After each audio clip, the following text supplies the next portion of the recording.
Space, the final frontier. These are the voyages of the YouTube show Tuesday Night Trek. Its mission, to catalog every piece of Star Trek media, to keep alive the spirit of Gene Roddenberry, to boldly go where no YouTube show has gone before. Hello there, and welcome to Tuesday Night Trek, where the Force is Star Trek. I am Captain Paul, joined, of course, by my bridge officers, and this is effectively the last Tuesday Night Trek of this year. How does that make you guys feel? Well, it's a sad farewell. Sad, yeah. It is. Bittersweet. Parting is sweet sorrow. Oh, come on, you. I was going to say that. Sorry. That's all right. But yes, tonight we're going to be talking about Star Trek VI, The Undiscovered Country. And then the next 2 Tuesdays, we're taking off, for Christmas break. And then I believe it's January... I'm trying to pull up my calendar for sure. Yeah, January 4th, we are right back in the saddle again, kicking off with the Next Generation. So that's going to be fun. I've already seen the pilot to TNG. Mr. Crit and I watched that together, and just based off what I've seen there alone, I'm looking forward to this. But let's get back to the present and look at the Undiscovered Country. So as always, we'll just go around the table here real quick. And usually I ask you guys first what your thoughts overall on this movie, but this time I'm going to go first. So I watched this past Saturday with Mr. Crit, and we watched it together in Discord, and we were, of course, talking about it a little bit during the movie and after. And I came away from it that first time. I could definitely tell that it was a more coherent movie than Star Trek V. But it just wasn't my taste. Well, I rewatched it tonight, just before the stream. And having fully understood what was going on in this movie, seeing it again, I did enjoy it a little bit more, although I still hold that 2, 3, and 4 is better. Now, I will say that Star Trek VI is, well, as I said before, better than Star Trek V. And I dare say I enjoyed Star Trek VI more than I enjoyed Star Trek 1. So how I would rank them is 2, 3, 4, 6, 1, 5, as far as my level of enjoyment. So that being said, what did you guys think of this movie? I mean, I liked this movie a lot. This is my second favorite in the series after Wrath of Khan. I mean, 3 would be a close third, in my opinion. I love Search for Spock as well. But I love the I really like the analogy, just the idea that that even if you're older, it's just learning to live. I mean, it's a movie about the times are changing and stuff. Mm-hmm. With now the Klingons, now they want to lower the borders, and they talk about something that's very relevant. And this is during the dinner conversation, and they do a better job in this movie, in my opinion, conveying that than in, let's say, Star Trek Discovery, where the Klingons are talking about losing their culture and stuff because of this, getting rid of the neutral zone and the Klingon neutral zone and all that. So, so hence the reason why, bad people on both sides. So once again, this is not just one side that's doing something. This is both sides are culpable in this. Federation and the Klingons and even the Romulans. You'll notice that about the Romulans quite a bit, that they like to, do stuff like that, like pit others against each other for the sake of, having an upper hand. Right. But yeah, I love the Cold War analogy that Nimoy was going for. And this came from the mind of Leonard Nimoy. And of course, he hired Nicholas Meyer to flesh it out further. It was a Yes. hidden allegory of the fall of the Soviet Union. This And was they were trying this was literally the month the Soviet Union collapsed. Like, it collapsed December of 1991. This movie came out. Yeah, it was supposed December to. of I think 1991. one of the parts where I forget which moon it was that blew up Praxis. I don't know if it was Praxis. One of the moons that blew up. Was. It was It was supposed to be a relatable to the Chernobyl disaster that happened in Russia as well, which is what Leonard Nimoy was trying to compare it to. What if the wall came down in outer space was the question that, Nimoy thought of that, basically sold this movie. Yeah, I'll be honest, I didn't pick up on that the first time I had seen it, but I did pick up on the message of, as you said, times are changing, or as I interpreted it, all things come to an end. This is the end of the TOS crew's time together. This is the end of their story with some random occurrences in the TNG era. And yeah, this is the end of conflict between the Federation and the Klingon Empire. So it's time for the next generation. Wink, wink. Yep. So like I said, I didn't catch the real world allegory, but I did catch the message. So Spock, Mr. Crit, Mike, your thoughts on this, guys? So my thoughts, I watched it with you. Before we watched it, I had always put this high on my list after Wrath of Khan. But having rewatched it, and we have watched all the movies again together in chronicle order. I'm actually going to change my opinion and say I think that this movie is, my current ranking is 2, 2, 4, 3, and then 6. And I'm actually, I'm kind of agreeing with you. Now, again, I love, there are a lot of elements to love from this movie. I love the politics and the themes of the Cold War and the Klingons are the Russians and the Alliance are the U.S. basically, and pretty much this relationship with the Klingon Empire we've seen in TOS is finally coming. It's kind of there's some symbolism in it, as it's the final story in the TOS continuity. I can't continuity, yeah.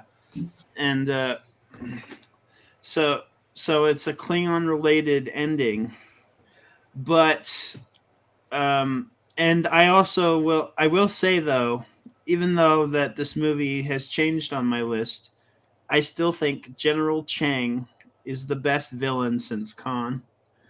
A very great, wonderful written villain, and Christopher Plummer is excellent. However, having rewatched this movie, I realize he's not in the movie a lot, and he's only in the beginning and end.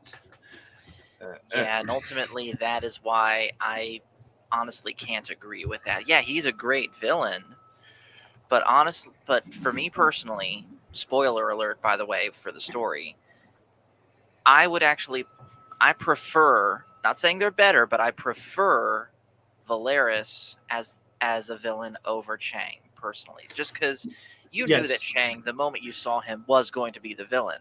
But when Valeris was revealed pretty much to be the saboteur, that completely threw me for a loop, and I'm like, wow. Not only is this a Starfleet officer, but this is also a Vulcan, like a full-blooded Vulcan that's not even supposed to have that human side like Spock does, and thus be that much more in touch with their emotions. So, like I said, I'm not saying they're better written. I'm not saying they're better quality. I'm just saying I prefer Valeris over General Chang. Because of how unexpected it was, I agree. Yeah. It's true though, Chang could have had a lot more potential of being the greater villain if they gave him, more screen time. I mean, he was in quite a bit of the movie. I mean, he was in the beginning.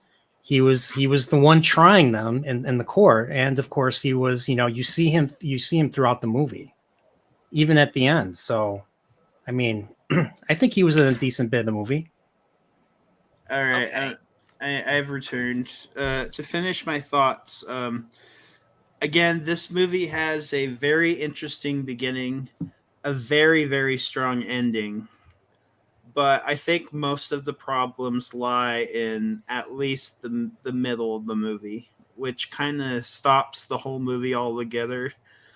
Of course, we'll get into that when we talk about the story. But um, as a send off to the TOS crew, it is a very good send off, and minor spoilers for the next generation. But I wish this send off was like what the next generation got in the movies. Understandable. Yeah, well, they Mike? copied Wrath of Khan for Nemesis. We'll get in that in the future, but So yeah. Mike. Oh, sorry. So yeah, I give this movie a 8 out of 10, and Mr. Mike can go now. All right. Well, I'm going to show my own personal bias toward this movie. This movie's a number 2 in my book, but it could very well be number 1 in my book had I not already seen The Wrath of Khan prior to seeing The Undiscovered Country, because in my listing, 1, 2, and 3 are The Wrath of Khan, The Undiscovered Country, and The Voyage Home.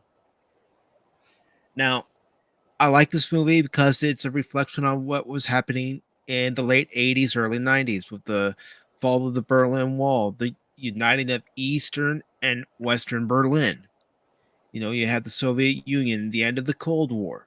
So it was reflecting on that. I like the fact that you get a scene where Kirk and McCoy are uncertain about their future. They even talk about it, where they fit in this new future. But I also like the fact that the crew of the Enterprise is investigating what went on, especially when they're looking through their inventory of photon torpedoes and they're all visually accounted for. And I love Christopher Plummer's performance as General Chang. He eats up every scene he's in.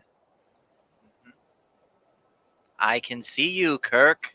Can you see me? Yes. Cry havoc and let's slip the dogs of war. The game's afoot. Mm-hmm.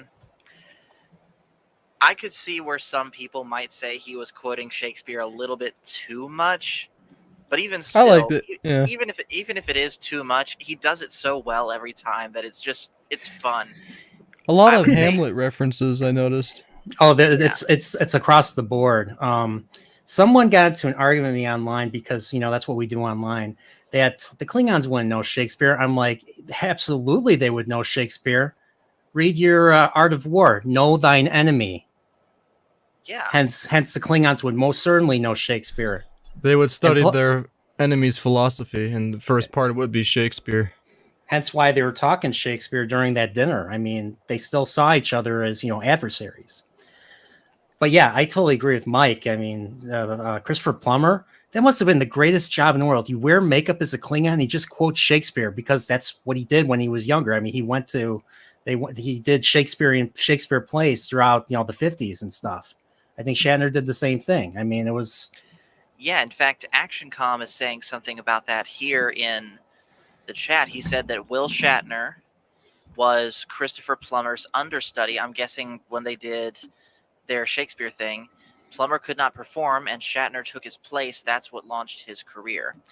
And real quick, welcome to Cash Money. Hey, it's Cash. What's up? You haven't heard Shakespeare until you've heard it in the original Klingon. You haven't heard the 50 Shades of Grey until you heard it into the original Klingon. I think it would be. I think that one would be Make it more more appropriate interesting. if you said you haven't heard the original 50 Shades of Grey, unless you've heard it in the original Orion. That's better. So, Cash, what's your thoughts on this movie, Star Trek VI? I thought it was pretty enjoyable. I liked the whole thing about like the betrayal and the Federation, and then Kurt's like, let's do this. Let's go to this Klingon prison camp. Basically, oh, here's a chameleon or shapeshifter. It's like, oh, she seems, and then Bones is probably just like, dude, why'd you kiss her, man? Are you sure it's a woman? You sure whatever it is? But there's a lot of things. I like the trial in this. I just this movie was just so much more enjoyable than Star Trek V. I agree. Anything And by is the good. way, oh, go ahead. I was gonna say anything's more enjoyable than Star Trek V. I disagree. Obvious joke aside, we didn't say hello to all the people in the chat, so of course Spock and Pacific, you guys were first with some quotes. Hello to Alan Copeland. Hello to ActionCom, who I already highlighted. Hello to number one. Thanks for joining. And I believe I got everyone. And real quick, I like what you guys are doing in the chats where you guys are leaving your ranking for what order you guys like them. So Alan Copeland says he likes in this order Wrath of Khan, Voyage Home, Search for Spock. Undiscovered Country and then Search for Spock. Okay, Undiscovered Country, Search for Spock, the motion picture, and then Star Trek V. Spock, I'll let you read yours off. I forgot to include motion picture, but first would be for me Star Trek 4, second Wrath of Khan, 3 Star Trek Undiscovered Country, 4 Star Trek 3, and last one would be Star Trek 5. But I think that would be number 6 because number 5 would be for motion picture. Okay. And ActionCom earlier said you don't know the original 50 Shades of Grey until you've heard it in Ferengi. I look forward to finding out who they are, by the way. Yes, they're very terrifying. Let's hope they find you as tasty as our last customer. They like to acquire stuff. They have rules about that. I can imagine the type. I've probably worked with some of those in the Navy. It's all about profit. Yep. Greed is eternal. So War is good for business. Yeah. Sorry, Paul. It's fine. So let's go ahead and get into the story. Now, we already made a comment when we talked about Star Trek V, how that movie really doesn't follow up the previous 3 that well, but this one does. So let's talk about how that is. So first off, the movie starts, of all things, surprisingly, with Captain Sulu, who is now captain of the USS Excelsior, which, side note, I hope they fixed all the problems that Scotty pointed out with it. But anyways, they're out in space monitoring different gas anomalies when suddenly they are overcome by these 2 massive energy waves from an explosion. And they map out where this came from. And it came from the moon Praxis, which is a moon of Klingon. Or Kronos, I guess that's what the planet is. But anyways, they reach out to the Klingon government, and literally they just say, yes, there's been an incident, but we're fine, thank you. How are you? Basically. And real quick, ActionCom says, Sir, Praxis is blown up. This warrior is delusional. Send them to the infirmary. Yeah. Real quick, Sulu had a line in Wrath of Khan where he said he was getting the Excelsior, but that line was... Well, wait a minute. Wasn't the Excelsior... In Star Trek 3. Yeah, that wasn't... That's weird. Who knows? And number 1 says Excelsior is now NCC 2000 instead of NX 2000. Oh. So that's interesting. Interesting. Oh, that was, Yep. So, of course, Sulu reports all of this back to Starfleet, and the next scene is a big meeting where all of the bridge officers of the Enterprise, except, at least for the moment, except Spock, are all arriving at Starfleet headquarters for a big meeting. And I like the line that McCoy and basically this little conversation that Kirk, McCoy, and Scotty are having, and Kirk's like, "What's all this for?" And then McCoy's like, "Maybe they're throwing us a retirement party." And then, of course, Scotty's like, "That'd be just right for me. I just bought a boat." So that pretty much establishes right there that this is the end of their career. And you can definitely see it, not just in the characters, but in the actor's face at this point. And again, this is unfortunate to point out, but yeah, by this point, they really do look like this is the end of their career. Yeah, I mean, the whole reason why this is the last movie is because, I mean, 5 bombed at the box office. So, and plus Paramount was not doing good because they were getting they were going through a series of flops during like in the 89 90, in the year of 1989 stuff. So they decided to basically do one more film, just one more for the crew.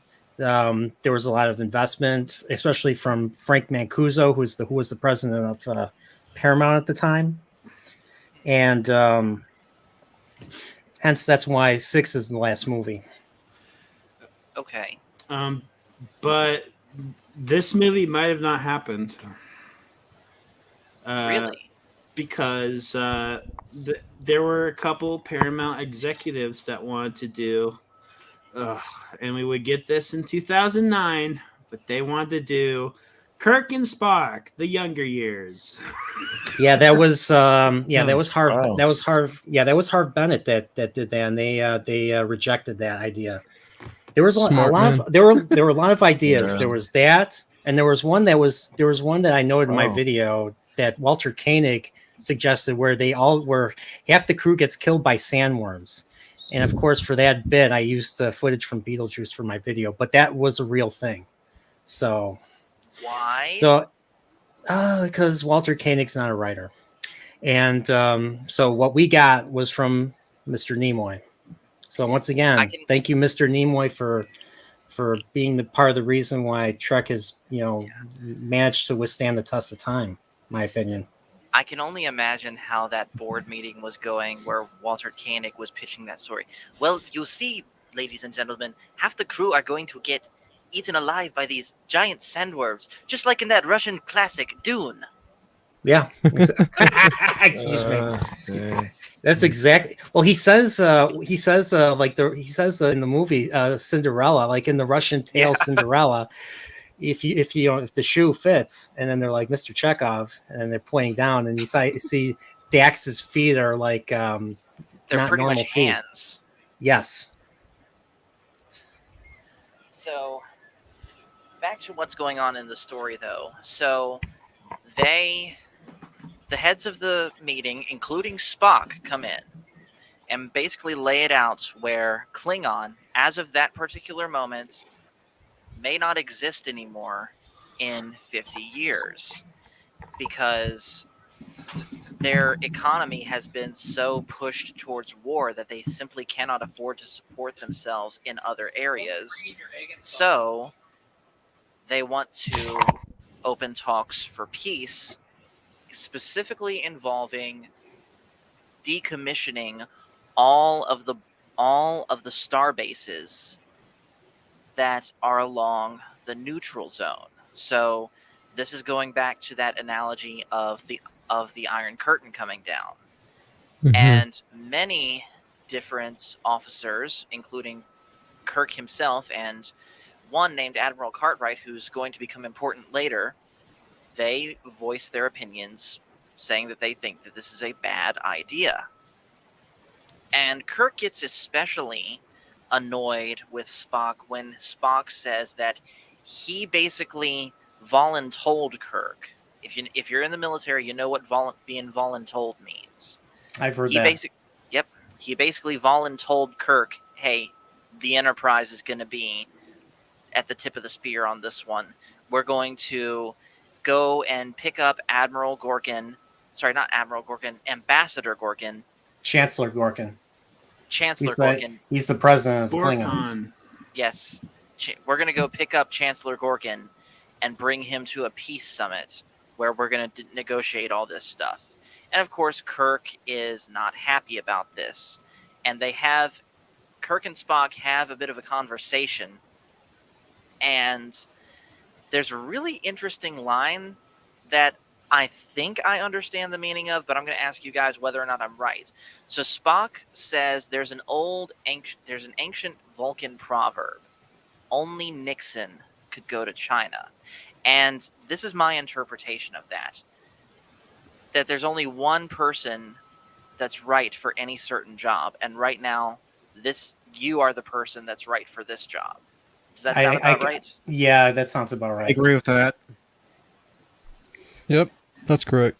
I mean, it's just I've heard a lot of good things. I mean, we'll get into it a bit later because this is kind of off topic, but I've heard a lot of good things about this movie, and coming from Next Generation fans as well, that they rank this as the best Star Trek movie because, especially if they're TNG fans, they would agree that it's obviously up to debate, but that the TNG films compared to Undiscovered Country were more action and filled rather than story driven and political situations going on, which is why this is a favorite for everybody. But that once we get into TNG moments, you'll see that those movies are also great in their own respect. Right.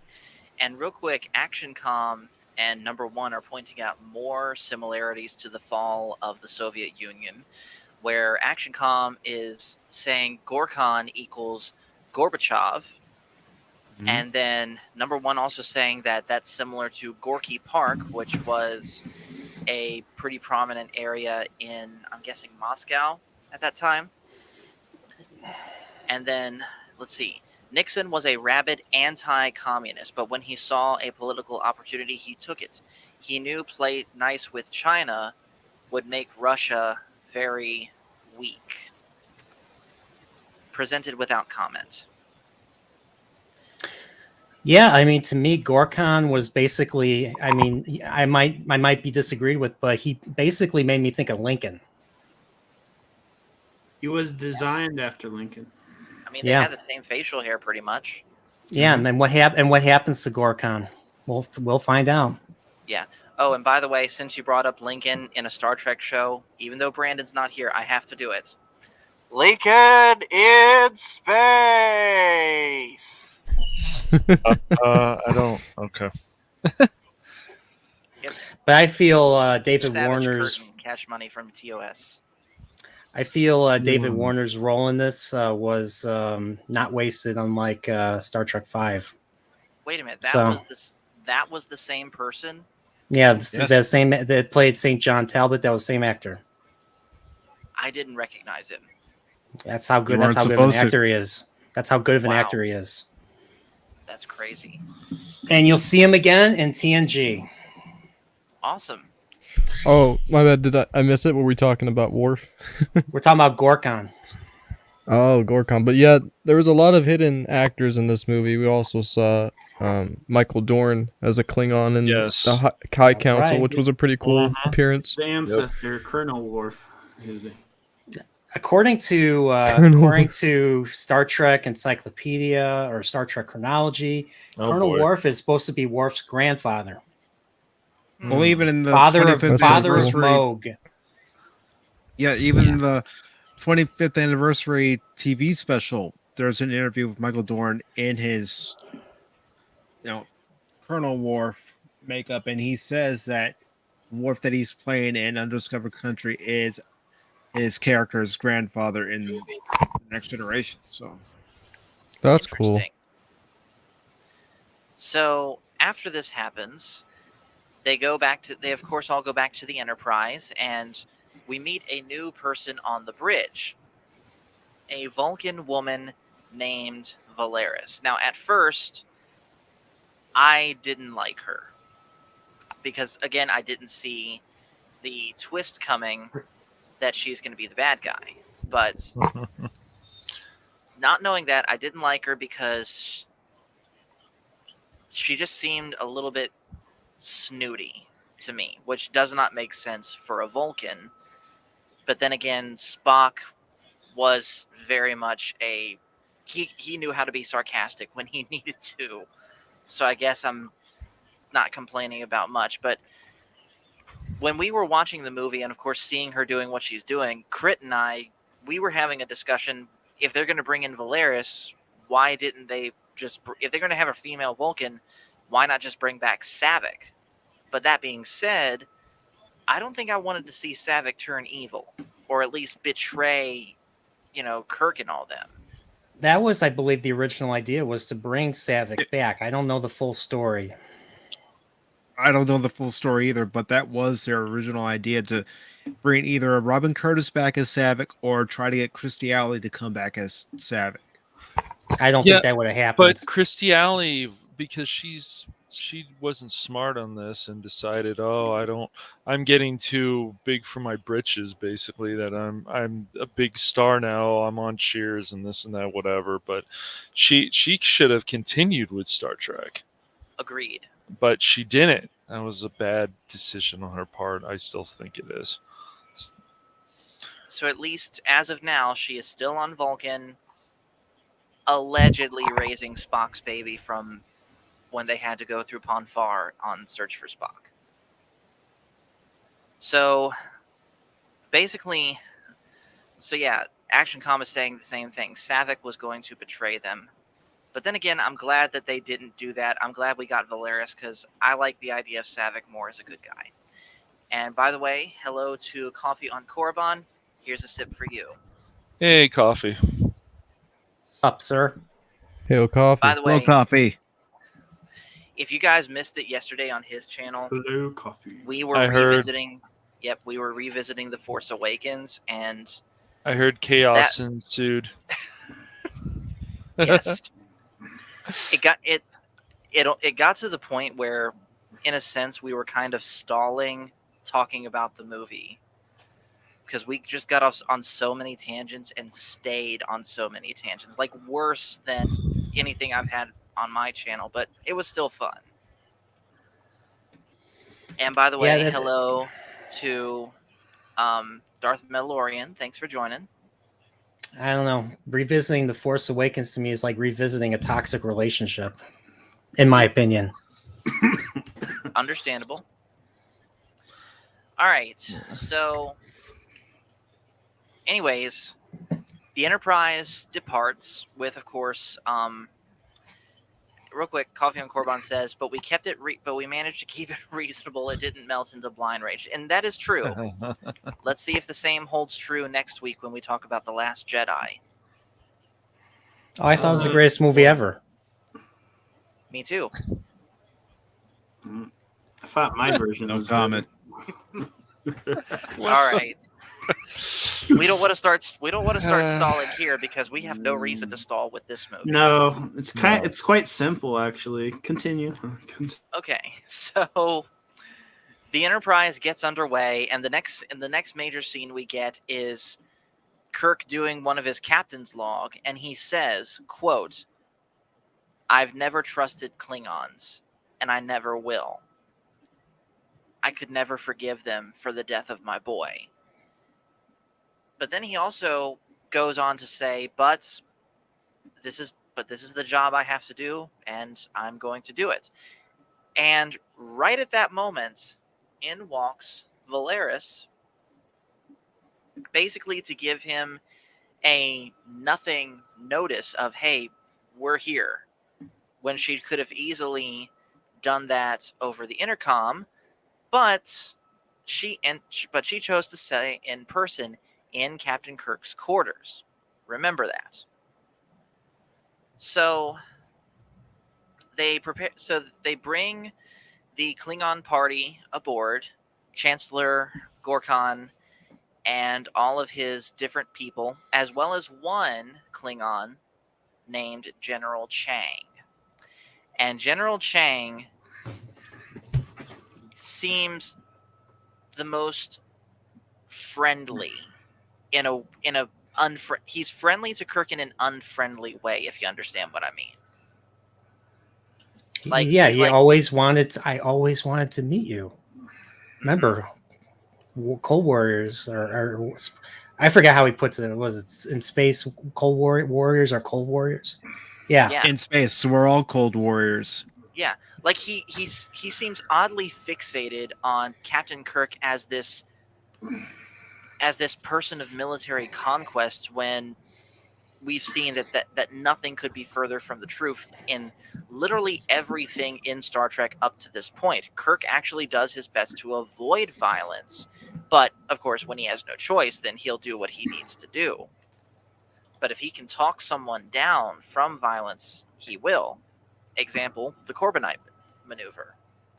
yeah. Kirk, in their viewpoint, is a legend. Like he survived, 5 years in deep space, and he survived all these years. Got into combat situations and gotten out of it. So to them, he's a warrior. And of course, we know that they heard about the incident with Khan and Genesis, Oh yeah, absolutely. which I'm surprised they didn't bring that up. I mean, yeah, they brought up the fact that he was demoted from admiral to captain later on in the trial for directly disobeying orders not to go after Spock, but they didn't bring up the fact that Krug wanted to kill Kirk because of Genesis, or at least what the No, but threat that they perceived Genesis to be. they do bring up the fact that these peace talks are, to them, the end of their civilization. That they're going to have to, bend the knee to the Federation and submit to the Federation. That's Yeah, how and they're the worried. perceive it. Yeah, and they're worried they're going to lose their culture, their identity as a result. Right. And So of course, McCoy says that's not true. No, That's true. So, real quick, what's going on with this whole conversation is once the whole Klingon party was beamed aboard, Kirk invited them to dinner, and they brought attention to it, but honestly, I don't understand the significance of it. The fact that they had Romulan ale to drink when they made sure to mention that Romulan ale was illegal to have. So, what's going on with that? I look at it this way, Paul. Even the higher ups in Starfleet knew that in order for things to go smoothly, they had to have some contraband on board just to make the evening, like I said, go more smoothly, make sure that the tensions were eased. After all, these two sides are supposed to be an analogy for the Soviet Union and United Wait. States and the bad tensions that they have with each other. So, even Starfleet would go, we're going to pull out all the stops. We want these peace talks to go through. So even though Romulan ale is illegal, you have a shipment on board. You better use it. Wait a minute. Hold on. No, I don't think it was the Starfleet they left those. I think it was Valeris. I think she had the Romulan ale. One of the few things that her and Chang planned to incriminate Kirk, along with her stealing his personal logs. I don't think that was. She even suggested, "May I give you Romulan ale, Captain?" Yeah, I actually am going to concur with Crit on this one because, she's kind of playing a very Palpatine, puppet master in this regard. She's manipulating events in favor of what's going to happen and stuff. So, but at the same time, they have the stuff on board because, both sides hate each other. It's as blunt as that, and they don't want to be there, and so drinking might make him feel better.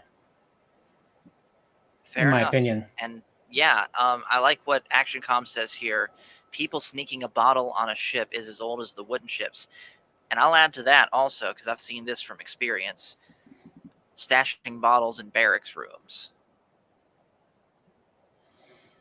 So anyways, the dinner party comes to an end, and suffice it to say, literal things arguably ended more tense between the two parties than they began, because basically both sides were firing shots back at each other. And before we actually leave the dinner party scene, there's one thing I want to mention.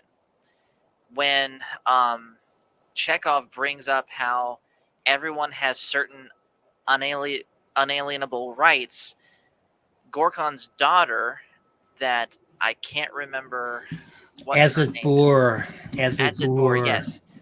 She says, "You mean human rights? How dare you say the word unalienable rights? The very term is racist." So that I love what Kirk says to Spock later in the movie when we get to it. The fact, I don't know, but hearing that line, knowing what I know about the world that we live in 2021, I am surprised. Let's just say that I am surprised that certain groups of people have not picked up on that line, at least that I know of. Yeah, I know. But anyways, the dinner party comes to an end, and like I said, things arguably end more tense between the two parties than what they began, to the point that Gorkon pulls Kirk kind of, closer and says, "You don't trust me, do you? I don't blame you. If there's going to be peace in our time, you and our generation's going to have the hardest time adjusting to it." I think it was that point that Kirk started to respect Gorkon compared to before. And that's when I saw that Gorkon truly did have peace at heart. And this, because admittedly, the way he kind of also acted a little bit standoffish with Kirk, I thought that he was going to end up being the bad guy to General Chang. Basically, he was going to be the brain, General Chang was going to be the fist. But that's not what happened, because what happens just after the Klingon party beams back aboard, of course, everyone goes back to their stations, except for Valeris, who... Actually, no, I'm getting ahead of myself. This happened when they were leaving to go to dinner. So when the Klingon party beamed aboard and Kirk was leading them away to the dining hall, these two random crewmen, who we've never seen before, were just making random trash talk about the Klingons, of course, now that they couldn't hear it. In comes Valeris, and she's like, "You two have a job to do, don't you?" And they're like, "Yes, ma'am." "Okay, get to it." Well, as soon as the Klingons are beamed back aboard their ship, a random photon torpedo is shot out at the Klingon ship, completely disabling the gravity. At which point, two members of, at least that it seems, two members of the Enterprise's crew, wearing full spacesuit and everything, so you can't see their face because they got their helmets on, and they're wearing magnetic boots. That's important. They go through and shoot everyone.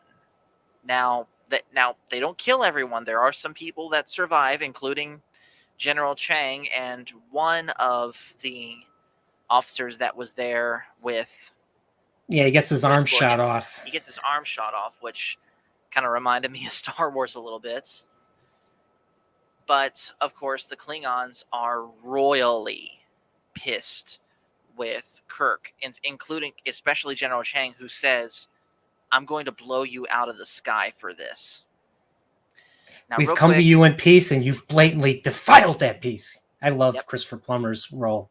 Like every word, yeah, like Mike said, every bit of dialogue that came out of his mouth in this movie, pure gold. He's a great actor, man. He is. Real quick, I want to highlight something ActionCom said when I talked about the inalienable rights thing. The daughter's line about human rights, unfortunately, has aged well. Yeah. Yeah. Like I said, the fact that certain groups of people have not used that line as a banner is honestly surprising to me. So, let's see. Kirk and Mccoy beam aboard to the Klingon ship to try and help the injured. And of course, at first, there is one officer that tries to be like, look, what you did was stupid, but fine. If you want to help our injured, fine, come on. But basically, McCoy doesn't know what he's doing because he's never worked on a Klingon before. He says himself, I don't even know their anatomy. And he does his best to try and save Gorkon because he's got a sucking chest wound. But it fails, and ultimately Gorkon dies. Although his last words to Kirk are, "Don't let it end this way." So I think in that moment, Gorkon knew that he had a mark on his head, that someone was going to assassinate him, and it wasn't going to be Kirk. Yeah, I agree. I totally agree with that. I wonder if he's possibly suspected Chang. Oh, yeah. I'm sure he's probably suspected everyone. That's the nature of politics. And actually, in the novelization, that was the case. That's why he called out, "Where's Chang?" Because he suspected Chang was up to no good. That was in the movie, too. We should, one of these days, we should watch the cutscenes for Starfleet Academy, because that dives into the whole Chang-Gorkon relationship. All right. Or That sounds Klingon. It was interesting. Klingon Academy. Is that a game or a book? Was that The a book? game with It's a game. cutscenes with the original actors. It's before. It was a game that Undiscovered. came out in the mid '90s. Okay. I'll have to watch it. Depending on YouTube. how late this goes, we could watch it tonight on stream. Ooh. And I like what ActionCom says here. He says Chang was suspiciously not in that room with the Chancellor. Yeah. Yeah. I mean, yeah, that's He was in the prototype, obviously. He was. Yeah, here's the So- thing though. I did not know when I first saw this movie, I had no idea. I actually thought the whole movie, it took me like several rewatches for me to figure out that the ship at the end of the movie was the ship that fired those torpedoes. I was much younger when I first saw this, but I didn't pick up on that for several watches. So Right.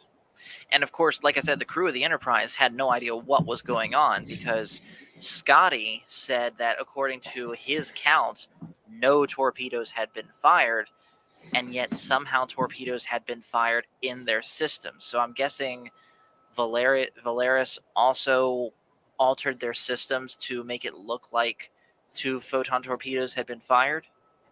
yeah, so it's just like when the transcripts were messed with in court martial. Yes. Did you know I just beat my 4th game of chess against the computer, Doctor? Impossible. Possible. So, Kirk and McCoy are taken hostage and arrested after the death of Gorkon, which Chang blames them for, and all evidence, at least at face value, points to that being the case. So Spock is now in command of the Enterprise, and news of this has gotten as far back as Starfleet headquarters, and of course the Klingon diplomat that's there, he's pissed off too. And he's like, you have if you want peace, you have to let Kirk face Klingon justice. And of course the president, who I don't understand why he looks like that still, he says, no, I want to get them back. But Sarek is there, and he's like, if you do this, it's going to set the precedent that Starfleet is above the law. And oddly enough, there's also a Romulan diplomat there. So I don't count. So yes, there's a Romulan in Star Trek V, but to me that doesn't count because she did not look like a Romulan. So She as didn't far do as anything. she didn't either. So as far as I'm concerned, this is the first instance of the Romulans in the movies. Yeah. Yeah. Yep. So they I mean, like, you know, and you'll see this in TNG. This continues in TNG. The Romulans like to manipulate from behind the scenes. They like to cause conflict, especially between the Klingons and, you know, and the Federation. So Yeah, whoever the Federation is in war against, they're gonna intensify that so they can just sit back and watch the destruction. They're kind of like scavengers in a way, so they'll just take over everything that's already desolated and destroyed and start making an expansion of their own territory, which is what they want in the Alpha Quadrant. Well, they do so in a certain war in a certain series. yet they are very Great example. isolationist. Yet they're very isolationist as well. Hmm. So, anyways, we cut to a trial scene now. Actually, no. Yeah. Actually, I'm getting ahead of myself. First, we cut to a scene where Azitbur is talking with her Klingon officers, and of course, nobody now wants to have peace with the Federation, with Starfleet. But she still respects her father's wishes, and she's like, "We'll have peace, but it's gonna be literally over Kirk's dead body." Then we get to the trial scene, and the trial scene, I would say, is the best scene in this movie. And this is the first time we see the Klingon High Command in the movies, right? Yes. Okay. I don't think we see the High Command Council. This is a court. It's simply a court. You get to see the Klingon judicial system. Yes, which And I'll be honest. They're lucky that they didn't. They're lucky they were not in a Cardassian court, because if that was the case, they would be stripped naked, and that would cause a problem later in the movie. And they would have their first collar removed. And it's not much of a spoiler, but anyone in the Cardassian court, they're already found guilty. The court system is just as a formality. Yeah. And they don't need check or cash, right, nerds? So they got that going for them. I think they take credit. Maybe they okay, do. everyone. Here's $100. Don't spend this in one place. We have to find those nuclear vessels. Is that a lot? Is $100 a lot? I don't know. Oh, but yeah, the court segment. I mean, remember when General Chang is asking Kirk whether he was demoted, and here's what General Chang says. He's like, "Have you been demoted? Don't wait for the translation. Answer me now." That was based off of, and if you guys know history, this was based off of. There was this event that happened called the Cuban Missile Crisis, and there was a guy, our ambassador to the UN. His name was Adlai Stevenson. One of our expressways in Chicago is named after him, and he basically says that to the Russian ambassador to the UN, basically, to get their crap out of Cuba. I think I don't remember exactly the transcripts, but something along those lines. Yeah, that's again another Cold War reference, and I think that was a really good one. I like it. I mean, this is why I like this early Star Trek, because it makes you want to study. It makes you want to learn more about history, and it makes you want to learn more about classic literature. Because I'll be honest, school did not make me want to learn about classic literature and the human condition, or even history. So Certainly I mean, for me. And I mean, I'll be honest, New Trek is nothing like that. New Trek is trying to follow other franchises like The Matrix and Star Wars and Indiana Jones and stuff to be more. The only thing new Star Trek friendly. wants is to be. Yeah, they just want to be nominated for best visuals of the year. That's it. they're not even good visuals, in my opinion. But like I said, I mean, this is why I think Star Trek is important. This is why a lot of fans are so mad, like Doomcock and Robert Meyer Burnett and Neurotic and everyone, all those guys. This is a big reason. I mean, Star Trek has lost something. Has lost its intellectual. I'll even go as far as our Robert Meyer Burnett says, highbrow nature. I mean, like it's like Critical said, you can't expect any intellectual thought or provoking So Daryl- storylines with the story writers we have as today, which are basically just kids. Yeah, grown kids. That's basically Yep. the millennial generation. I know I'm one of them. Same. So, anyways, like I said before, I think this trial scene was my favorite thing. And unlike this trial that we're talking about in regards to the Cuban Missile Crisis, because I'm sure that was actually a fair trial, this was not a fair trial at all.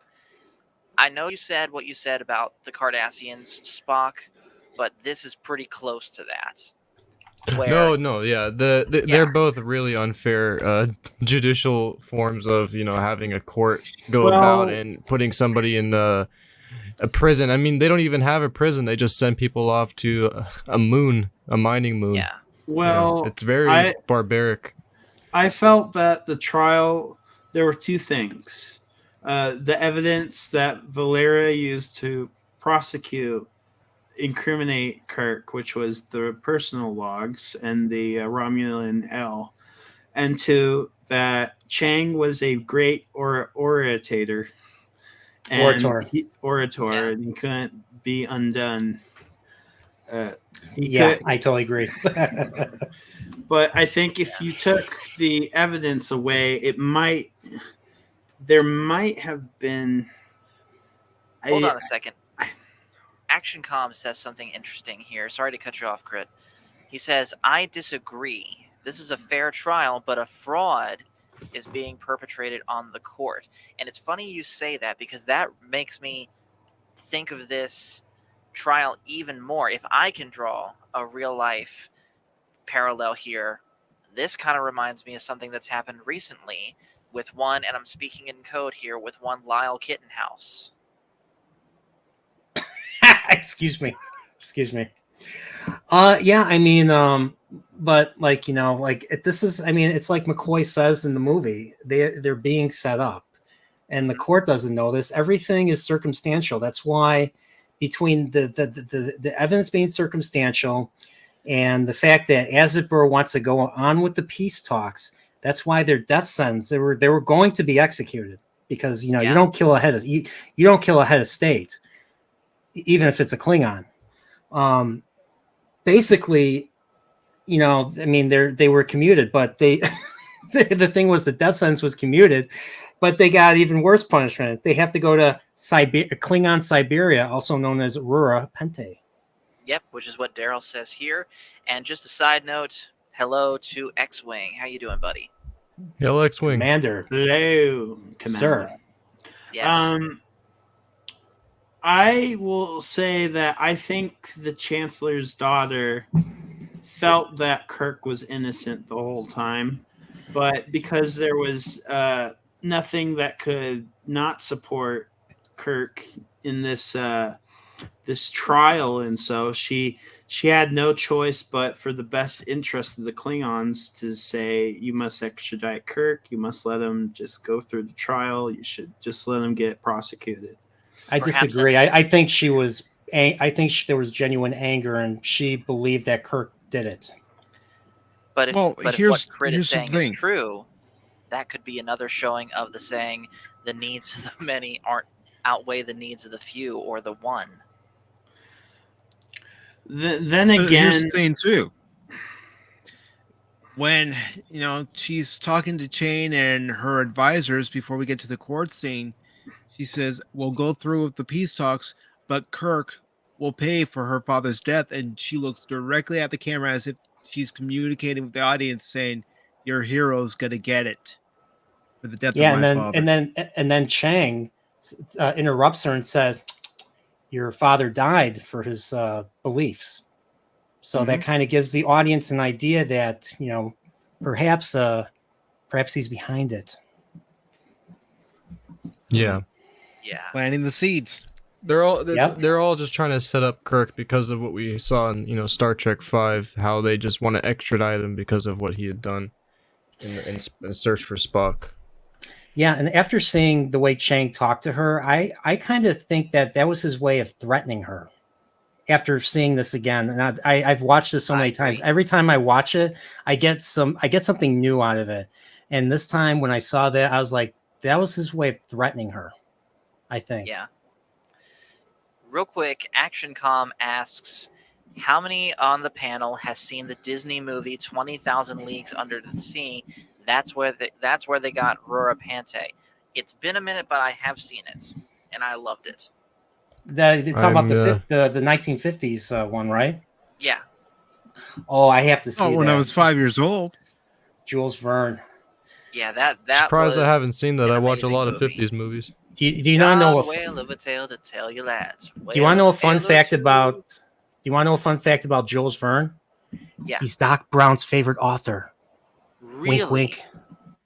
Dude. Mike would know. Mm-hmm. Interesting. Nice. Part 3 of my Back to the Future discussion tomorrow. Oh, Wait a minute. part But 3. if Doc Brown is all about time machine, wouldn't it be logical for him to prefer H.G. Wells more? I know, isn't that weird? Maybe Yeah. maybe they did that to be ironic. I don't know. Okay. I don't know. So, back to the trial. And by the way, of course, the Enterprise is watching this live because it's being broadcasted. And when they're sentenced to basically exile for the rest of their lives on Rura Pente, everyone on the Enterprise reacts in horror. And I like what Chekhov calls it. He calls it the graveyard of aliens. And then Scotty's like, it's better to kill them and be done with it. Yep. Mm-hmm. Mm-hmm. And We then learn pretty later much- on, though, in future shows, that he isn't the first human to be on Rura Pente either, which is kind of interesting. We not only do we not go back to the Rura Pente, but we go back to the Klingon court too. I just watched that episode not too long ago myself. Interesting. Yeah. So, in the next scene, we pretty much see. Well, back up a little bit. Spock decides, okay, now it's time to really get down to business and get Kirk and McCoy out of this. And that's where he really starts investigating.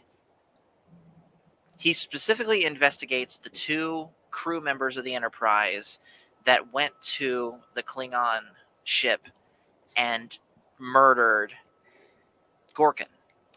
So they start by looking for the two pairs of magnetic boots, and they're literally turning the whole ship inside out. And we get this one interesting scene that seems kind of pointless at first, but it does tie in later, where they're speculating, well, what if they vaporized the boots? And then Valeris grabs a phaser out of the wall, and she's like this. She shoots the phaser at a random pot of mashed potatoes and vaporizes the pot, leaving the mashed potatoes behind.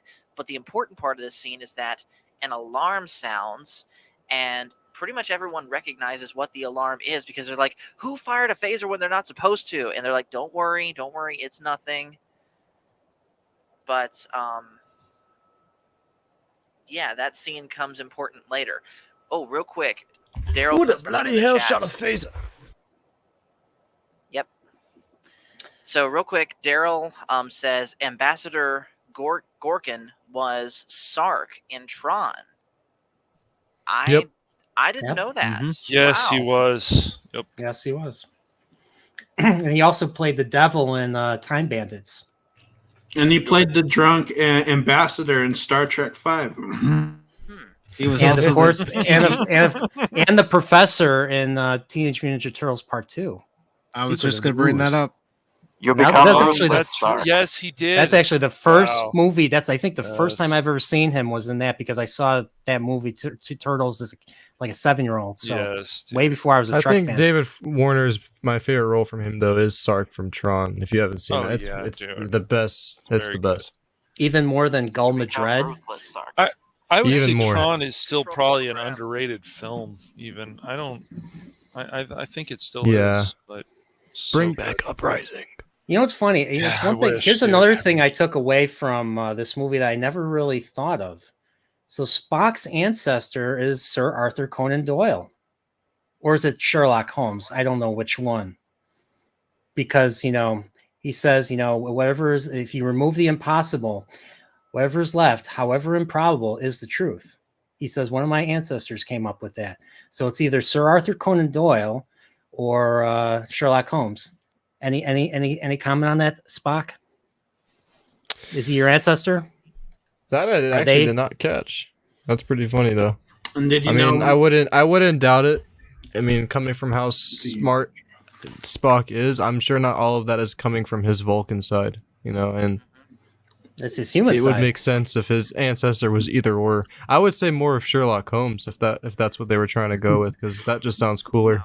So is Sherlock Holmes fictional in this? I think Sherlock Holmes is still fictional in Star Trek because, I mean, if you watch TNG, We'll get to that. So I'm guessing it's Sir Arthur Conan Doyle then that he's related to. Possibly.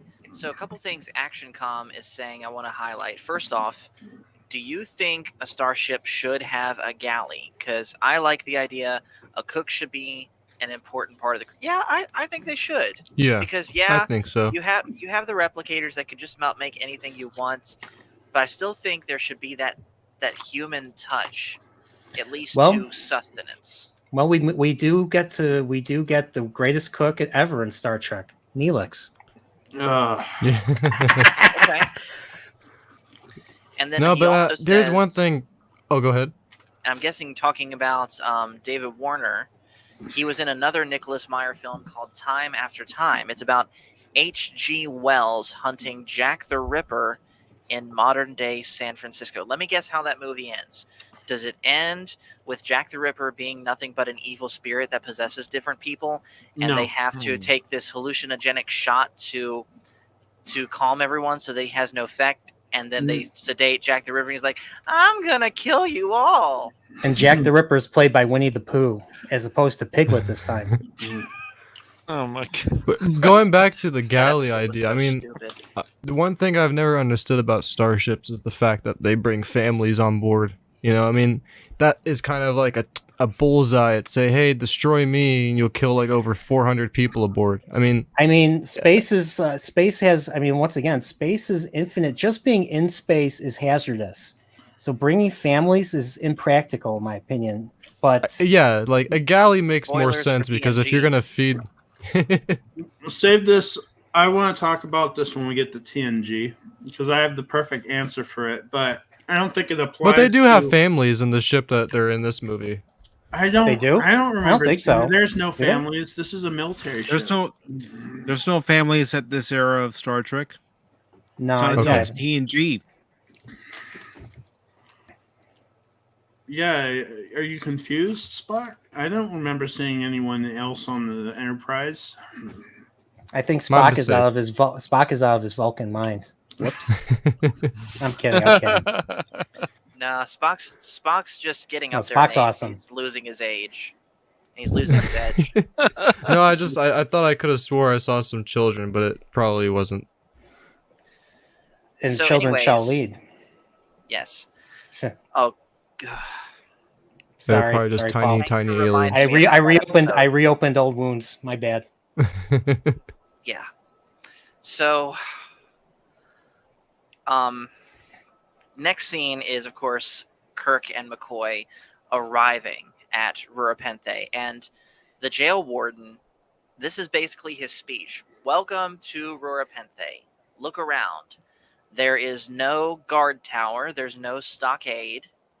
The only thing is a magnetic shield to prevent beaming out.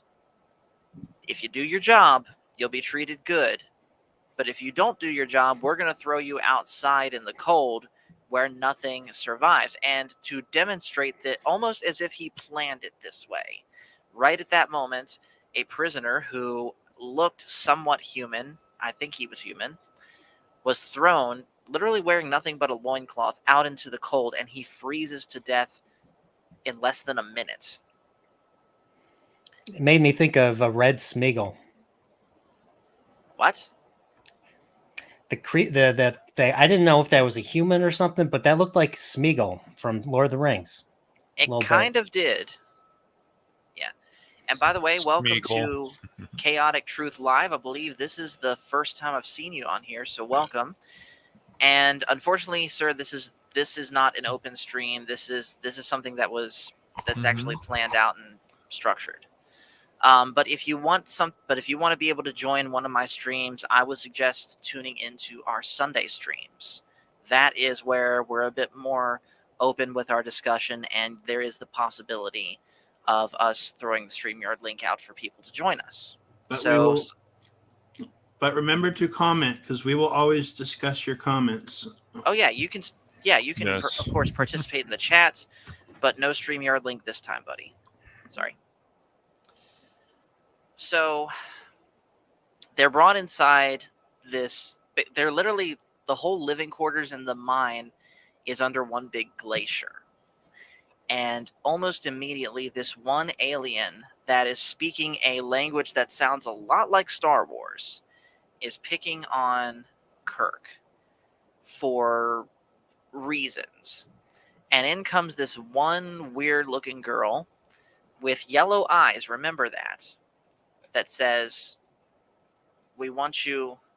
He wants your He wants your obedience to the Brotherhood of Aliens. Yes, that's and what your it was. and your coat. Yeah. Sorry, but the coat won't fit. So, anyways, next scene is them continuously searching the Enterprise, and Chekhov is analyzing these pink splotches in the transporter room. Turns out that's Klingon blood, and so Spock has the crew start searching for uniforms too. And real quick, hello to Tim's Talk, who says Spock on. And he also Welcome, said, Tim. "My ex had yellow eyes. Never again." I am so sorry. Yeah. Hey, Real hey, quick- Tim. I'm just Yellow curious. How many eyes. times have you seen a yellow lightsaber when you go to sleep? Excuse me. How old am I? We don't talk about yellow lightsabers here. Oh, Only yellow okay. shirts, not yellow lightsabers. Yellow shirts. I And just had to bring that and up. Glenn Schroeder, I don't think I said hello to you earlier, but hello. Can I ask how old you gentlemen are? I am 27. Oh man, I'm age on 23, screen. and I've seen every Star Trek media. So I'm a millennial. I'm an older millennial, so I'm entitled to good entertainment. I'm I am 37. a late millennial. Tim Talk said too many.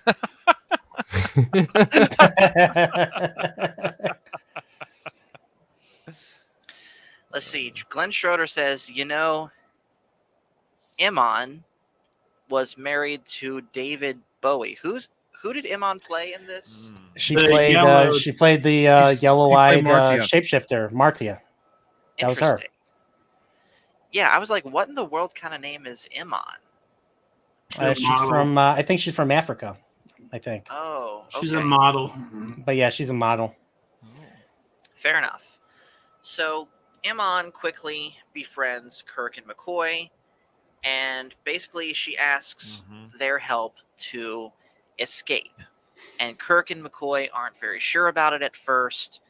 And also, we get this one scene where Kirk's in this fight with this weird blue-skinned alien that's twice the size of Kirk, and Kirk kicks him in the knee, and the alien literally drops. Like, Oh, I'm going to use an Animation Friday meme here, but he literally gets punched in the Clovis. Yep.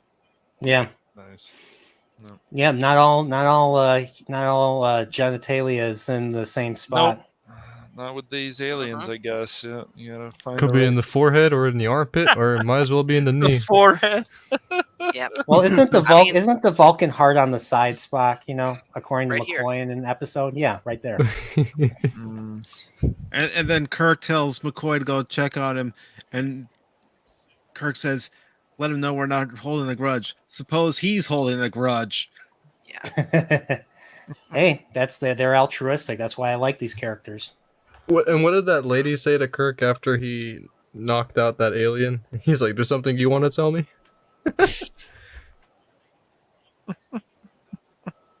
I forgot that conversation actually. Yeah, it was a very brief one. So, anyways,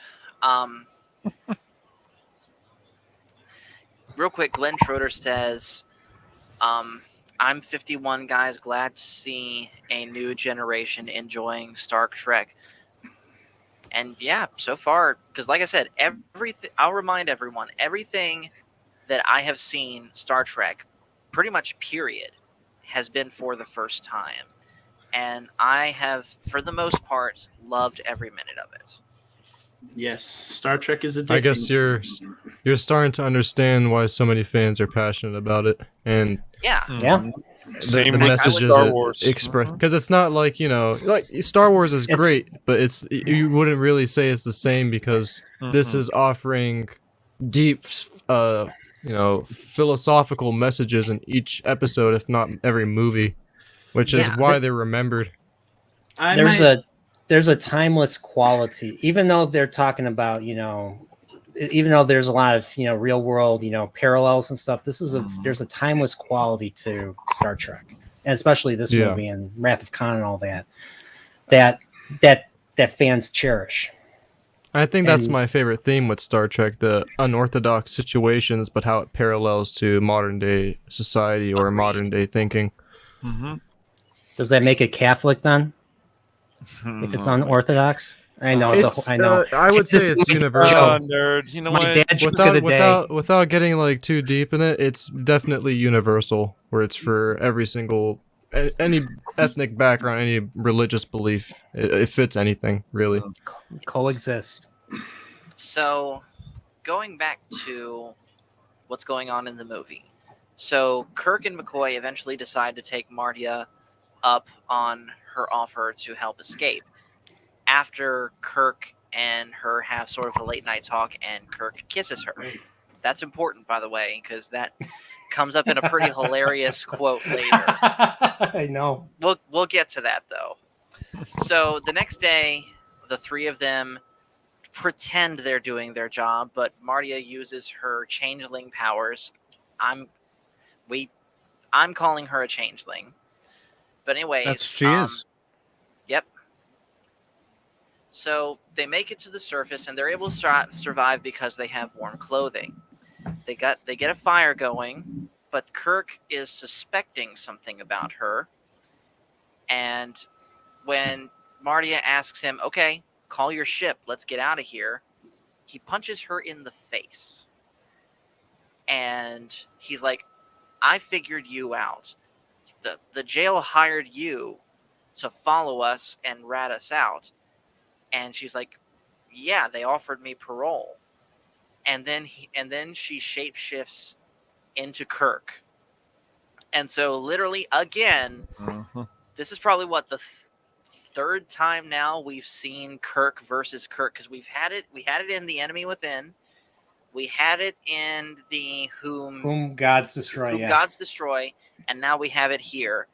And Kirk, the real Kirk, is like, "But I kissed you."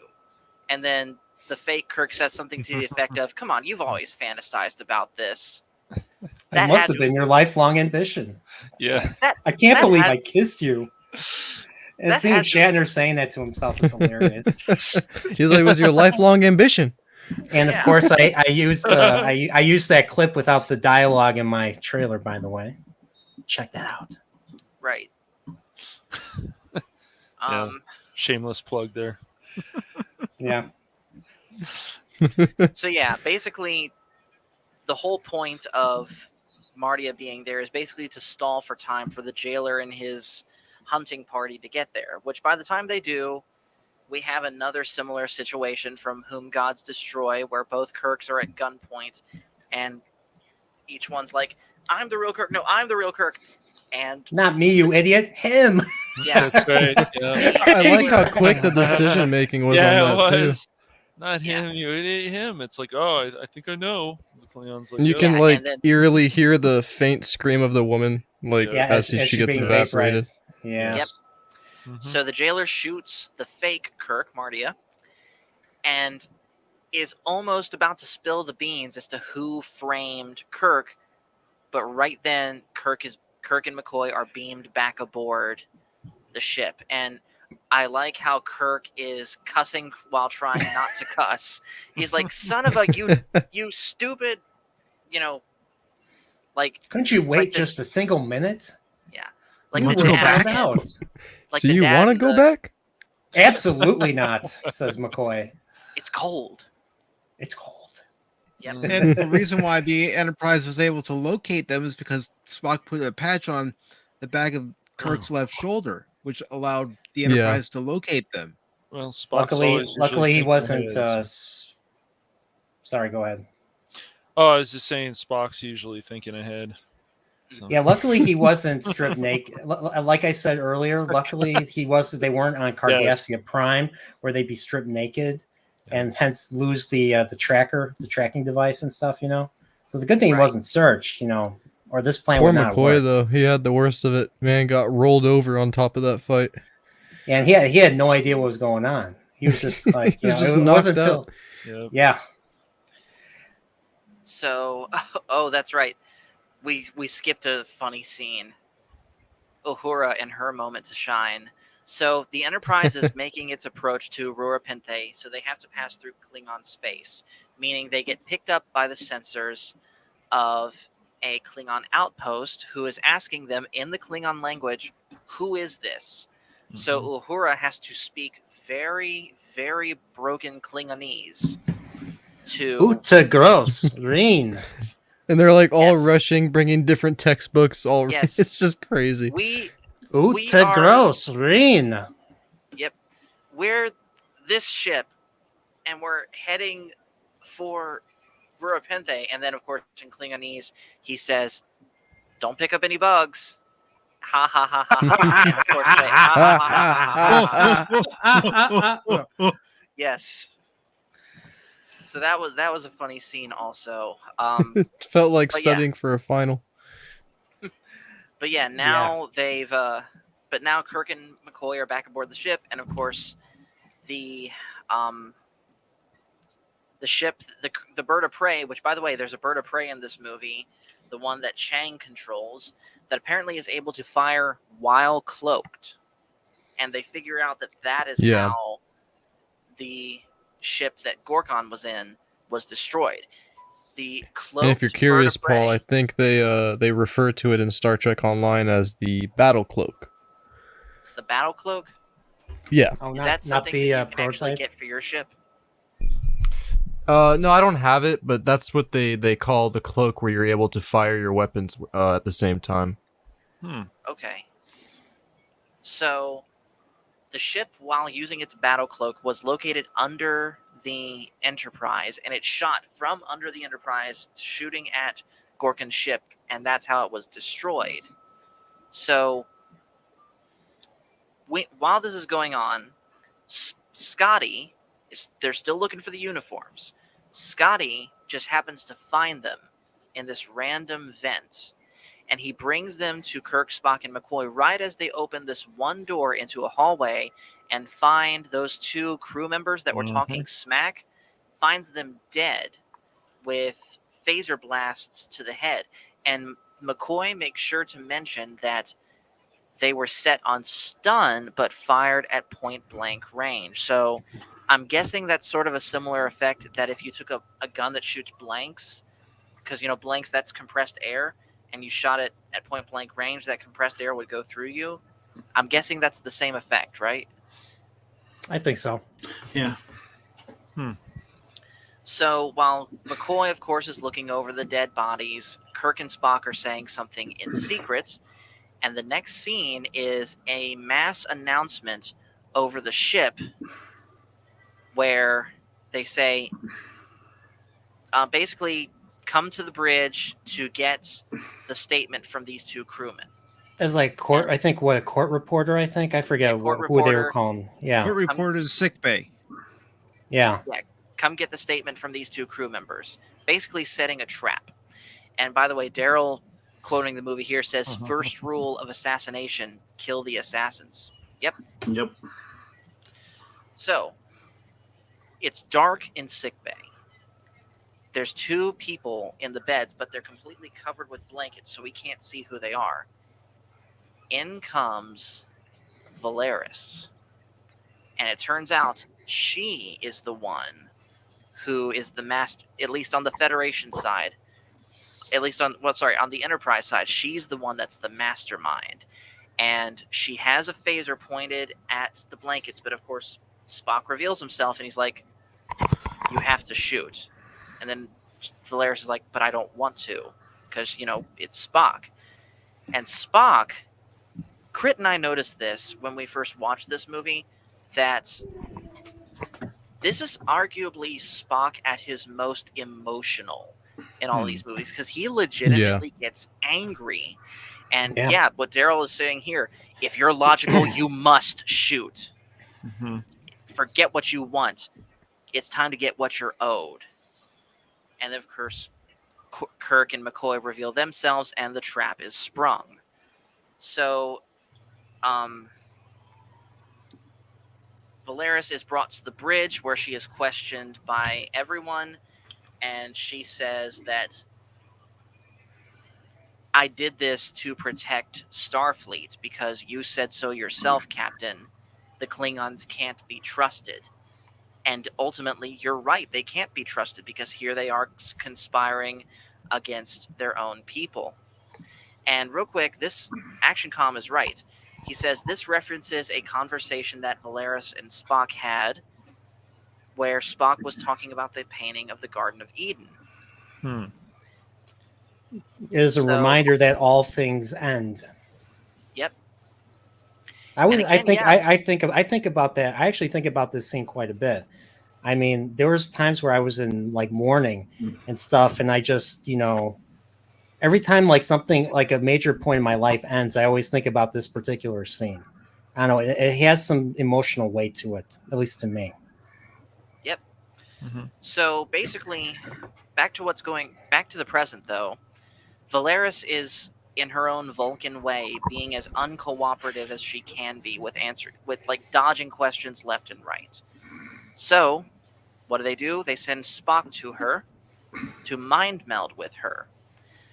And they draw out the names where it's Admiral Cartwright is in on this, General Chang is in on this, which they kind of figured out by this point, and the Romulan ambassador is in on this too. And then they also try and draw out the information from her on where the meeting's taking place, but she truly doesn't know. And I like how they show this because Spock is getting deep, is like trying to probe deeper and deeper into her mind, and you can see that it's physically causing her pain to do so. In fact, it reminded me of something that me and my guys on Animation Friday had just seen with the Clone Wars. So remember the arc where Cad Bane was stealing the holocron and the crystal to locate those four sets of children for Palpatine? Yeah. Mm-hmm. And that scene where Cad Bane's getting interrogated by Windu, Obi-Wan, and Anakin, and all three of them are like really forcefully using the Jedi mind trick on him. You will tell us where the holocron is, and you will tell us now. And Cad Bane's trying to fight it with all he's got, but at the end of the day, his mind is starting to crack. That's what this reminded me of here in Star Trek VI. Yeah, it's a messed up scene. That's a good comparison. It could be. I mean, it could be a close thing to. It could be. It's borderline rape almost. In the mind, it's just weird because you can only imagine the pain and how he's even managing to do that, because we know that they're telepathic, but now we're really seeing the strength of the Vulcans' telepathy and that they're able to inflict basically physical damage to the brain if they it's basically an intrusion into, it's basically you're forcing your way into a person. I mean that's I mean that and the fact that he said like she doesn't know, it's like dang, he must have really destroyed her brain to find that out, that she did not know where they were having the conference. Well, you would have to tick off a Vulcan really a lot to want them Yeah. to do that. And Spock Yeah. was certainly mad.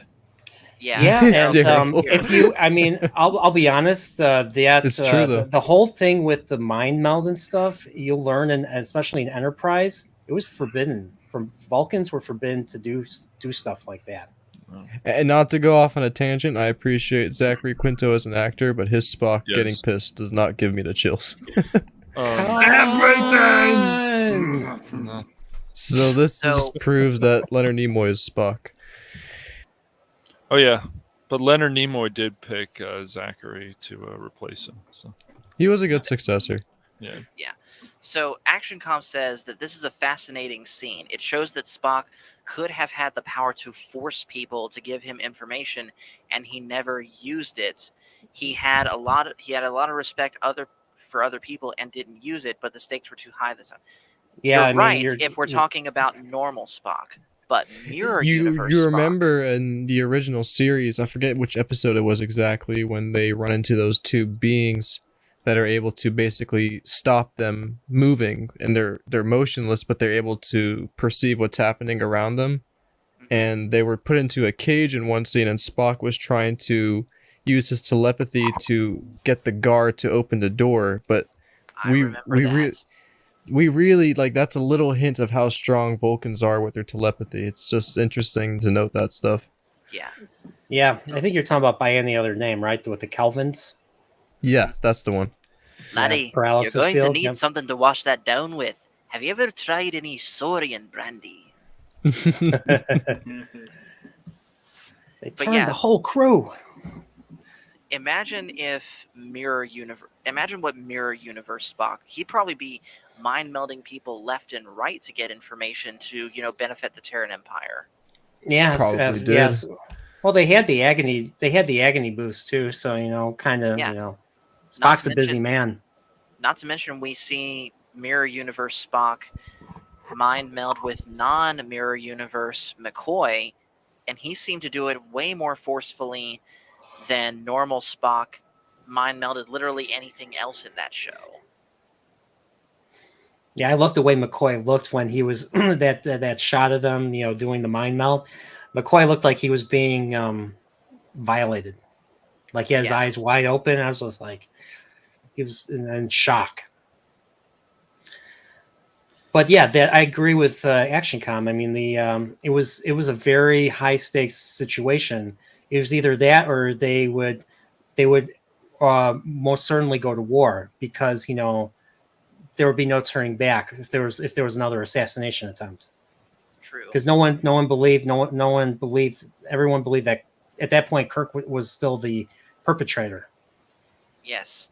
And ActionCom, to answer your question, me and Crit watched the theatrical. I'm guessing everyone else watched the extended version.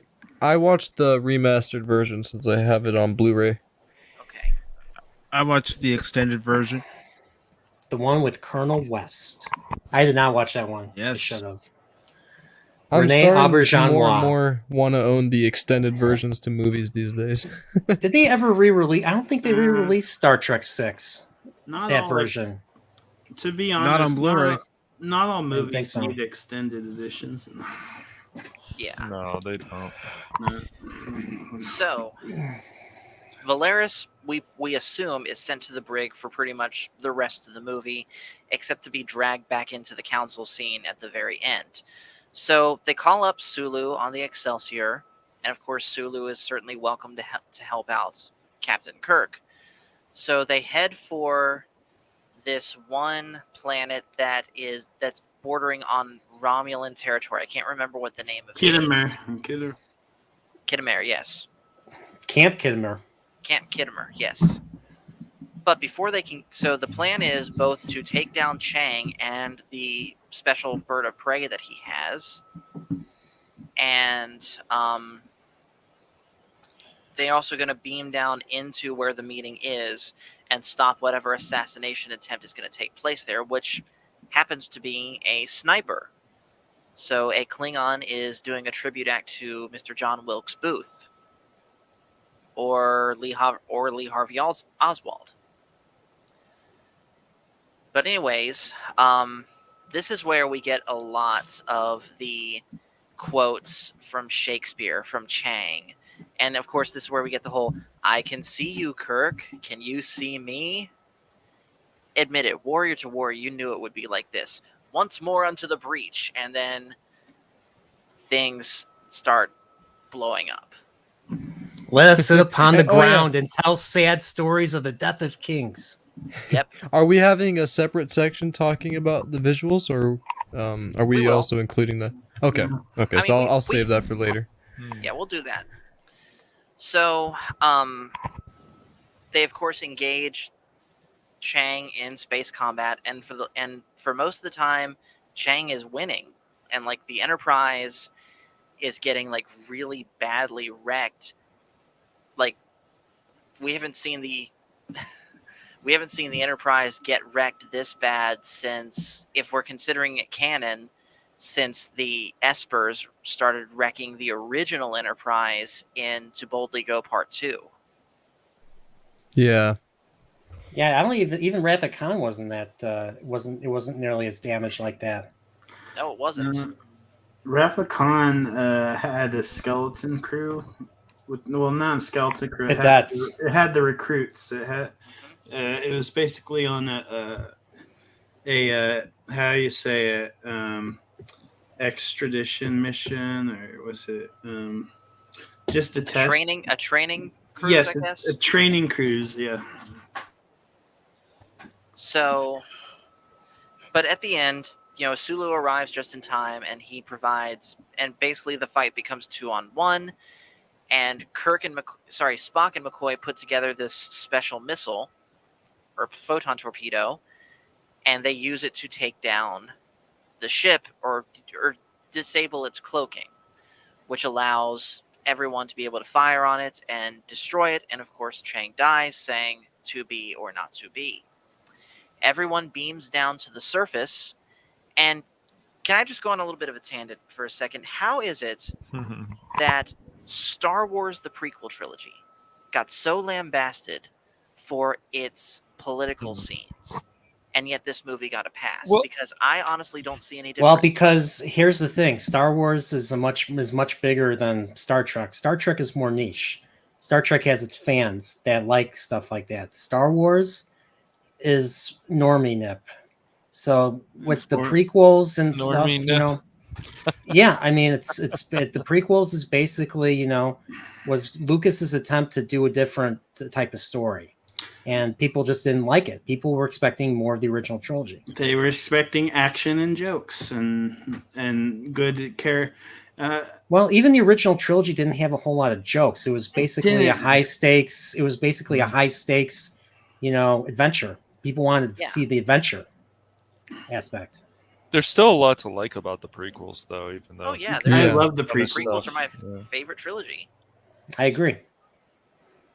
Real quick, Action Comm gives some interesting trivia here. He says, the Enterprise bridge set got destroyed before filming. It got struck by lightning when it was put outside during the warehouse overhaul. So that must have been why it got so wrecked like it was toward the end of the movie. Nice. And they used that to their advantage. Heck Yeah. That looks cool. Yeah, actually, that's pretty neat. Yeah, it's smart because now it looks like an electrical shortage happened on the bridge. I mean, I mean, I'm sure Action Com knows this too, but did we talk about in 3? Like, there was a fire in Paramount, and Shatner was instrumental in saving the sets, especially the Genesis set, I believe, for Star Trek 3. This was in '83. Oh wow, really? Yeah. So yeah, there were. I mean, yeah. So I mean, luckily, it would have caused, we wouldn't have gone search for Spock as a result. Interesting. Wow. Yeah. I didn't know that. So anyways, the bridge officers of both the Excelsior and the Enterprise beam down into the council room and literally save the president from getting sniped by this Klingon assassin. Scotty shoots him down. Like a boss. Yeah. And all of the traitors are outed. McCoy has the Romulan ambassador at gunpoint.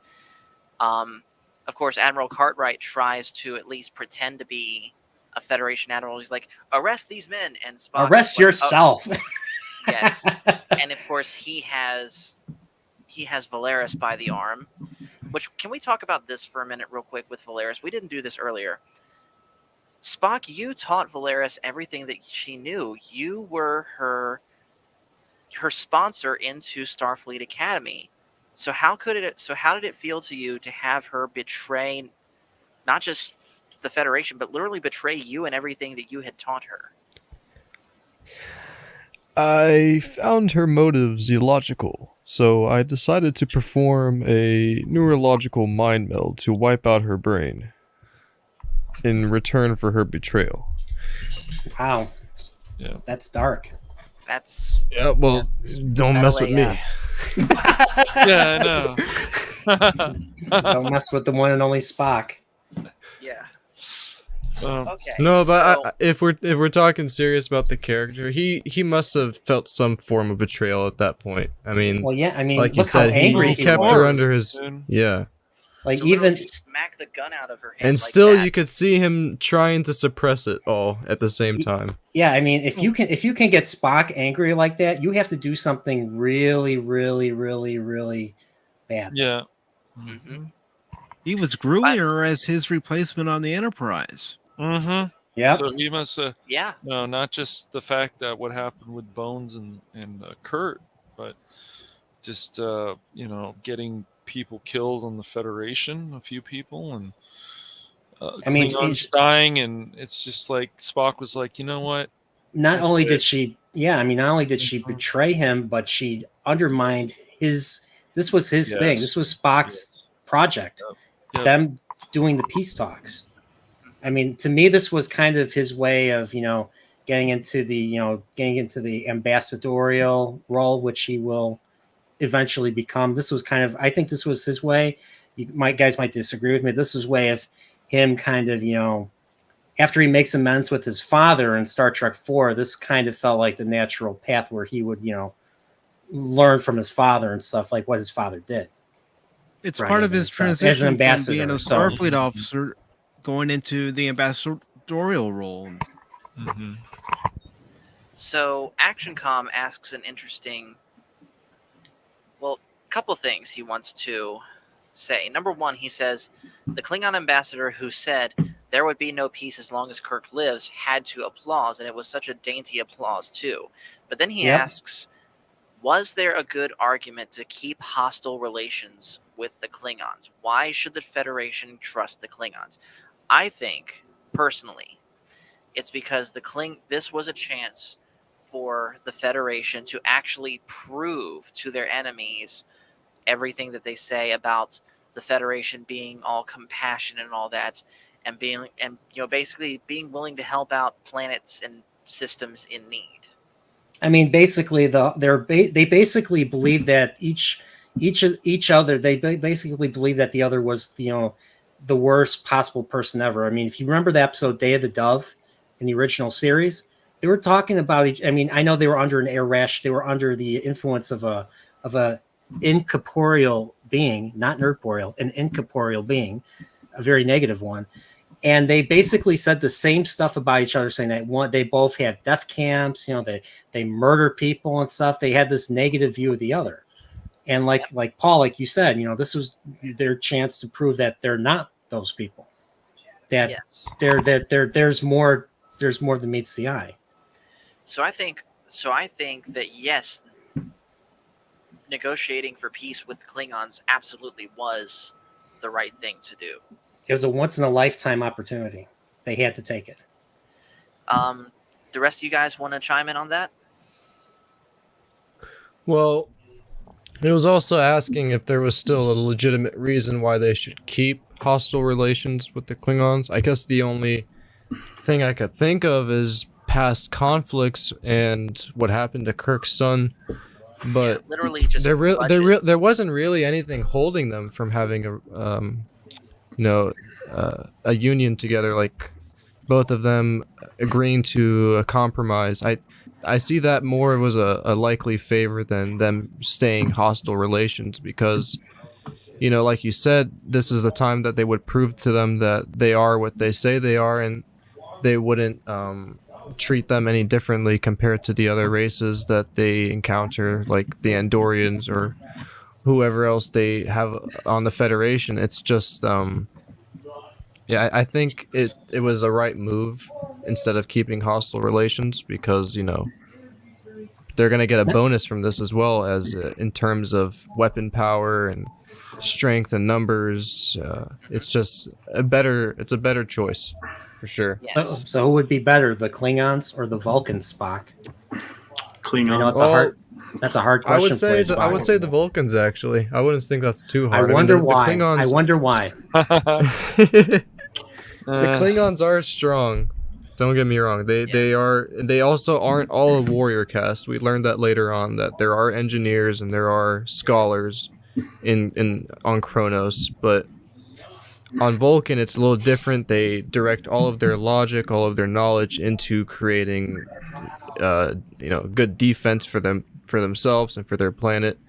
So they would probably be a more likely ally to have compared to the Klingons, because if the Klingons are trying to fight you, you would want to have a strength like the Vulcans on your side, and most Right. likely they would win too.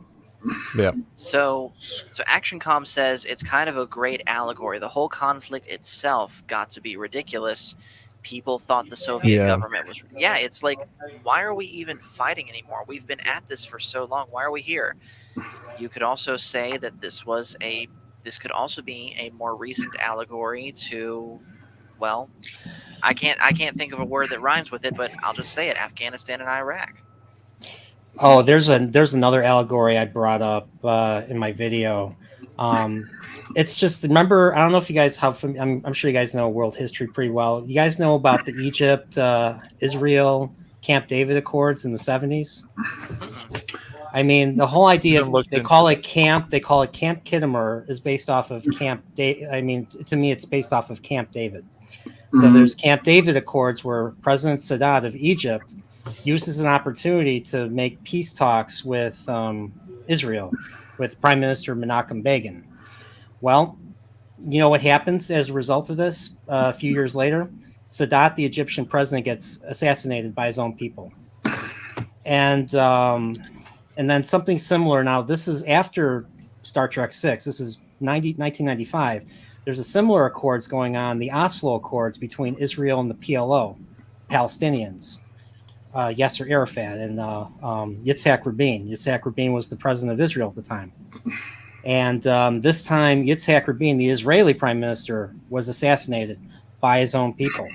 So it kind of made me think of, this movie kind of made me think of those circumstances. The whole idea of going to peace, and there's people out there that can never adapt to that and will, call you a traitor if you do so. Yeah. And this movie, I mean, has that on, both sides. You have Chang on one side, and then you have, Valeris and Admiral Cartwright on the other, and then you have a third party, the Romulans, as part of this conspiracy. So, I mean, just imagine if, again, just going off of what you guys have told me about them, imagine if the Ferengi were in elements in this whole thing. Would they have wanted to keep the Klingon Federation conflict going? Robert is good for business. They wouldn't. Yes, absolutely. Maybe. I mean, they're pretty sneaky devils. don't- Sneaky ones. I don't want to spoil the Ferengi for you, because you were interested. I already know what they look like. Okay, good. I mean, who can resist all that gold pressed latinum? True. They would see it as a perfect business opportunity. Yeah, If there is Latin involved, I why do you guess, think? but- Why do you think we start wars in general in real life? Money. If this is just strictly Depends. motivating the conflict between the Federation and the Klingons, and there's no profit involved in that, then I would say no. But if there is some latinum opportunity in all of this that results in the Federation and the Klingons still staying at war, then I would see the Ferengi definitely doing that, compared to what we've seen in Deep Space Nine and what they're capable of. if it's part of their narrative, their agenda, they want to. But yeah, like you said, Spock, they're devious for sure. You don't want to just blindly trust a Frank. Mhm. No, you That's don't. So You watch Deep Space Nine, you'll find out how people feel about Quark. Yeah, No. especially I love Harry Quark. Kim. I love Quark. I love. Oh, I love Quark too. So, anyways, after that whole council scene is done, and everyone has been either killed or captured, as you know, as what happens to each of them, we now come to the most tear-jerking moments of this whole thing, where Chekhov literally says it. I call this a fourth wall break, where he says, "So, this is goodbye, isn't it?" And yeah, this is the last scene that these actors share together after a 3-season show and after now 6 movies. This is it.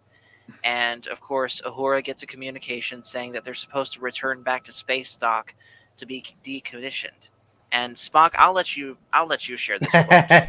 Yes. If I were human, my response would be, hell. Wait, I already forgot it. Go to hell. Go to. Go to hell. Yes. If I I was were gonna say human. hell no. Yes. In the Starfleet Academy game, to be, to not say, a bad word, I think they Yeah. had Spock say something in Klingon, if I remember correctly. It was a Super Nintendo game that I played. Spock said something in Klingon. Can I just give Starfleet props for being so prompt with their decommissioning? Because that was really quick. I feel like they just got that ship. Yeah. Yeah. But then, of course, we get the whole heading, sir, and Kirk's like, second star to the right, and straight on till morning. And then the movie ends with the signatures of all of the actors showing across the screen, and, like they did with Avengers Endgame, and Kirk was That- quoting Peter Pan. yes, he was. I didn't know that. I didn't know that. There was Yep. Shakespeare and all the Shakespeareisms, but it's kind of symbolic that the last quote of a book is from Neverland. I would have thought that was like a Horatio Hornblower quote or something like that, because that's what Kirk was based off of in the first place. So, anyways, that is the story right there, and that is that's the end of pretty much the story of Star Trek: The Original Series, counting the movies. Yeah, it was a beautiful send off. I mean, We It obviously was. were gonna If go I had through a- the animated series later on, but Yeah. as a good conclusion, what did you think of this entire era, Paul? We'll We'll probably make a separate video about that. Oh yeah, it's going to be the standard that I judge all other Star Trek media by.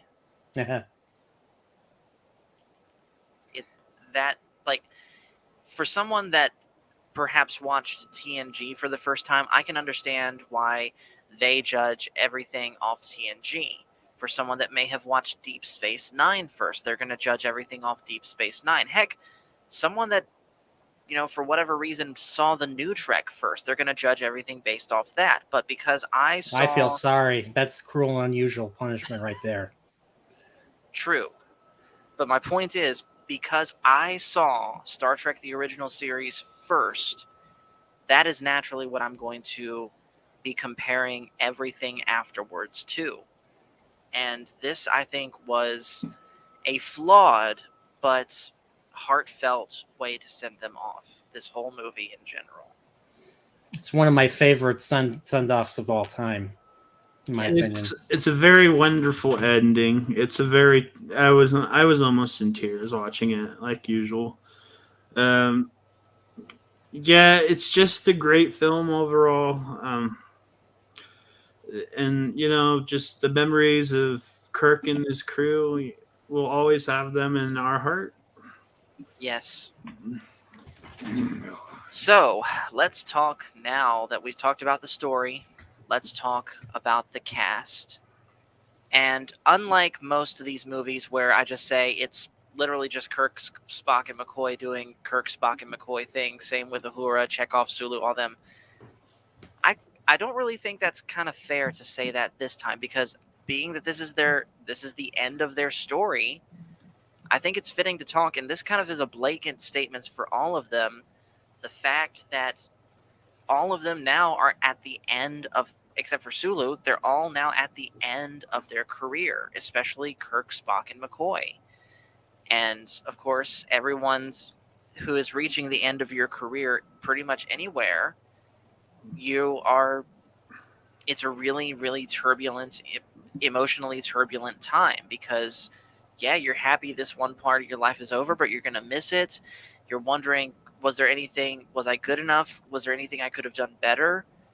And again, couple that with the fact that times are changing and the old way of doing things is over now. And yeah, Kirk is quite literally flung for a loop here. Oh yeah, Yeah, I mean, it's a very balanced one. there's a lot of, everybody had something to do. I mean, Scotty and Chekhov were kind of, once again, they were in the background, but they were kind of like, giving off like one-liners, and they still contributed to the overall conversation, especially at the Klingon dinner. Does anyone here register a big neutron energy buildup? Only the size of my head. Yeah. Yeah, and it was. Scotty was the one that found the outfits, and Chekhov was the one that found the blood on the transporter pad. So, and Rura was the one who translated the Klingon. Yeah, and of course, Kirk and McCoy went on their last mission together this time, but their mission was getting arrested and taken to Siberia, Klingon just Siberia. Thinking of something. Speaking specifically about Kirk and McCoy, there is one thing I just realized was somewhat of a missed opportunity. We needed one more scene of McCoy being Kirk's bartender. Yeah. Well, like they did drink together with the Romulan ale and stuff. I know, but the same. Yeah, I know. You get what I'm saying. Yeah, and because Kirk and McCoy was basically someone that Kirk, went to whenever he had, doubts himself. He couldn't go to anybody else. Heck, I don't even think he went to Spock with doubts. No. He always went to he went exclusively to McCoy. Mm-hmm. McCoy's like a few years older, and he was basically somewhat of a, he kind of fulfilled the role of, even though Roddenberry hated this idea, McCoy kind of fills the role of a chaplain, in my opinion, on the ship, even though Roddenberry hated the idea of religion being involved. But McCoy was basically, even though he was a doctor, he also took on the role of a chaplain, in my opinion, to a degree. Yeah, everyone has a role. Spock leading the investigation. This isn't really the Kirk, McCoy, and Spock show. This is more of the... everyone has a role. Kirk and McCoy go on their shenanigan trial prison adventure,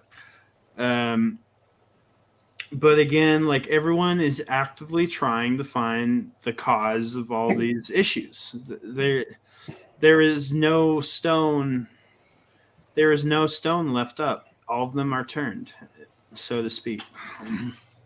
What do you guys think of the big cast of guest stars, as I would like to put it? Like, there was a lot of guest stars in this movie. Well, you didn't know at the time that Renee Auberjonois would be part of Star Trek again in DS9. Yeah, Renee Auberjonois. Yep. They cut his scenes. I think my favorite one was the Michael Dorn cameo. Christian Slater was in this. He was the one that woke up Sulu. Mm-hmm. And then he later goes on to be in the trash bag of a movie called Alone in the Dark. Yeah. This is why this movie was the best transition, in my opinion, to the next generation. If you're a fan of Renee Auberjonois, Paul, by any chance, we don't know who that is. Oh, okay. They cut his scenes, so he was the assassin that tried to kill the president. But Okay. the He was Colonel Klingon, West. yeah, the Klingon that had the sniper, he was actually a human, human wearing Klingon makeup. But the version we watched cut that scene altogether, showing it was a Federation officer. I don't even think it was the same actor in the Klingon makeup. It was a different actor. I don't. Yeah, I don't think so. Well, maybe. And Action Comp points this one out. You know, who played the Federation president in this movie. It was the dad from the '70s show and the villain from RoboCop, Kurtwood Smith himself. Wow. I really Yeah, 'cause want to they're- say that line. We gotta watch RoboCop. We'll save it after He's the such show. We gotta watch RoboCop. Kurtwood Smith made a couple more appearances in Trek. He made an appearance in Deep Space Nine as a Cardassian, All right. and he made an appearance as he was in the episode Year of Hell in Voyager. And his Yeah. role, he was one of the better villains. He was Year of Hell is one of the better episodes of Voyager. Some people say it's their favorite, after perhaps episodes like Scorpion. Kind but, of. yeah. So, but yeah, we haven't seen the last of him either. There's a lot of actors. This felt like this movie felt very world building, like, because obviously they're trying to connect to the other eras and stuff. But this felt like opening the door to a much bigger universe, or as Obi-Wan says, a much bigger world. I thought, even though I didn't like her character at first, but then I found out that was the point. I thought Kim Cattrall made a good Valeris. And yeah, Kim Cattrall. yes, and I heard she had a nude photo shoot in the Enterprise, and Leonard Nimoy found out, and he ripped the photos to shreds. Wait, what? Oh yeah, So- Valeris had a nude photo shoot in the Enterprise set with the Vulcan makeup, and Leonard Nimoy found out about it, and he found the photos and he ripped them to shreds. Oh my god. And because Well- he thought it would destroy Star Trek. It's not. That's not what Star Trek is. It isn't a Playboy magazine. Oh, so he Oh, definitely would wow. not like Lower Decks. No, yeah, I probably. Well, you play stupid games, win stupid prizes. That's right. I agree. Yeah. So, speaking of Valeris, let's talk about her now.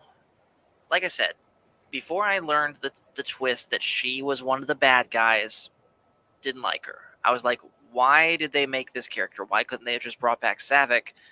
But I think the villain role fits her better. But, yeah. I still think that overall, Savick, at least to me, I prefer seeing her as a character more than I see than Valeris. Yeah, I mean, Savick, once again, they did not. The Valeris was created from the idea of bringing Savick back to basically have her do that, but they weren't comfortable with the idea of having her, betray Spock and all that. So that's why they created Valeris in the first place. Yeah, it was a nice little twist in the movie. I didn't see that one coming either when I first saw it. And of course, they made the right choice when they made that call. Yeah, she's a little puppet master behind the scenes, manipulating Kirk and the rest of them.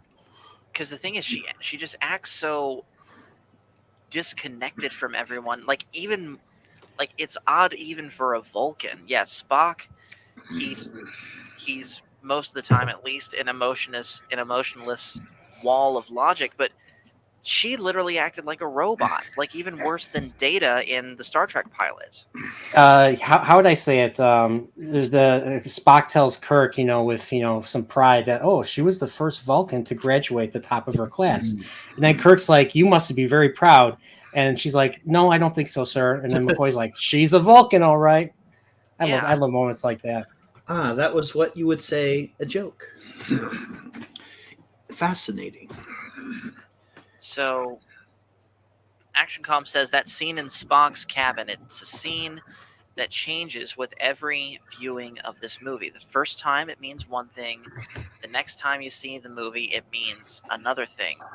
Yeah. Once again, the whole Eden thing. I mean, I watched that movie shortly after my father passed away, and I just thought about the nature of things ending, or even the nature of death itself. I don't want to sound too dark, but yeah, I agree. There's always something.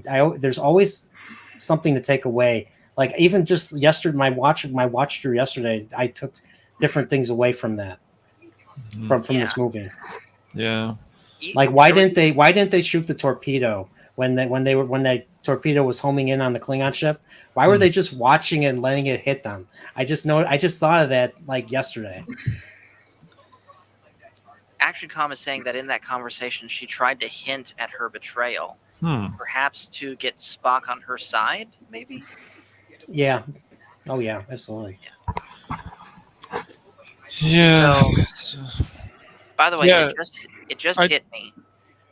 We didn't find out in this movie why God needed a starship. That was a cliffhanger from Star Trek V, and they didn't follow it up. They didn't sing row your boat at the conference. Yeah, what about Wheels of the Bus, man? Well, here's the one thing. Like, the Klingons say, here's the thing. Star Trek 4, Klingon ambassador says there'll be no peace as long as Kirk lives.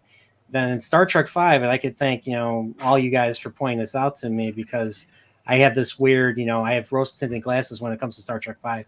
They were in friendly terms with the Klingons at the end of 5.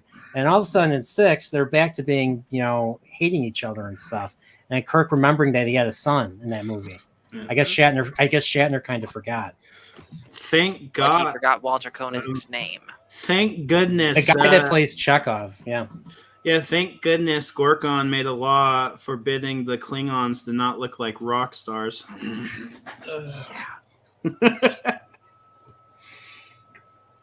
Now they look like orcs.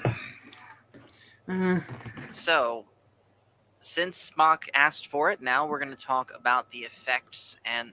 Oh, wait, no. Because we got to talk about the other villain, General Chang. Yep. Yes. I will definitely agree when I say that he is the second most entertaining villain in this movie series behind Khan. Like, of the actual out-and-out villains, for me, it's Khan, Chang, what little we see of him, of course, and then Krug. Not that Krug is bad. He's just kind of the least interesting to me of those three. Well, Paul, can I ask you a question? Have we not heard the chimes at midnight? Also, don't forget. How does your favorite author say it? Let us sit upon the ground and tell sad stories of fallen kings. Don't forget, Paul, at the very bottom, it's Cybok and the museum guy that has the whales. So. Oh, good Lord. Captain, tickle us. There be whales aboard. Tickle us, do we not laugh? Release the whales Prick us, early. do we not bleed? Wrong us, shall we not revenge? Mm-hmm. But yeah, like literally my only complaints with General Chang is I wanted more of him because he was awesome. Know. I mean, we got a good amount of him. We got him in the beginning with the dinner. We see him again when McCoy's trying to save Gorkon's life. We get him during the trial, and then we get him at the right after they escape. We find out that the warden contacts him that they escaped. So yep. And of course, ActionCom throwing out some quotes in here. I would really give good money if they just shut up. All right. So anyway, where's that damn torpedo?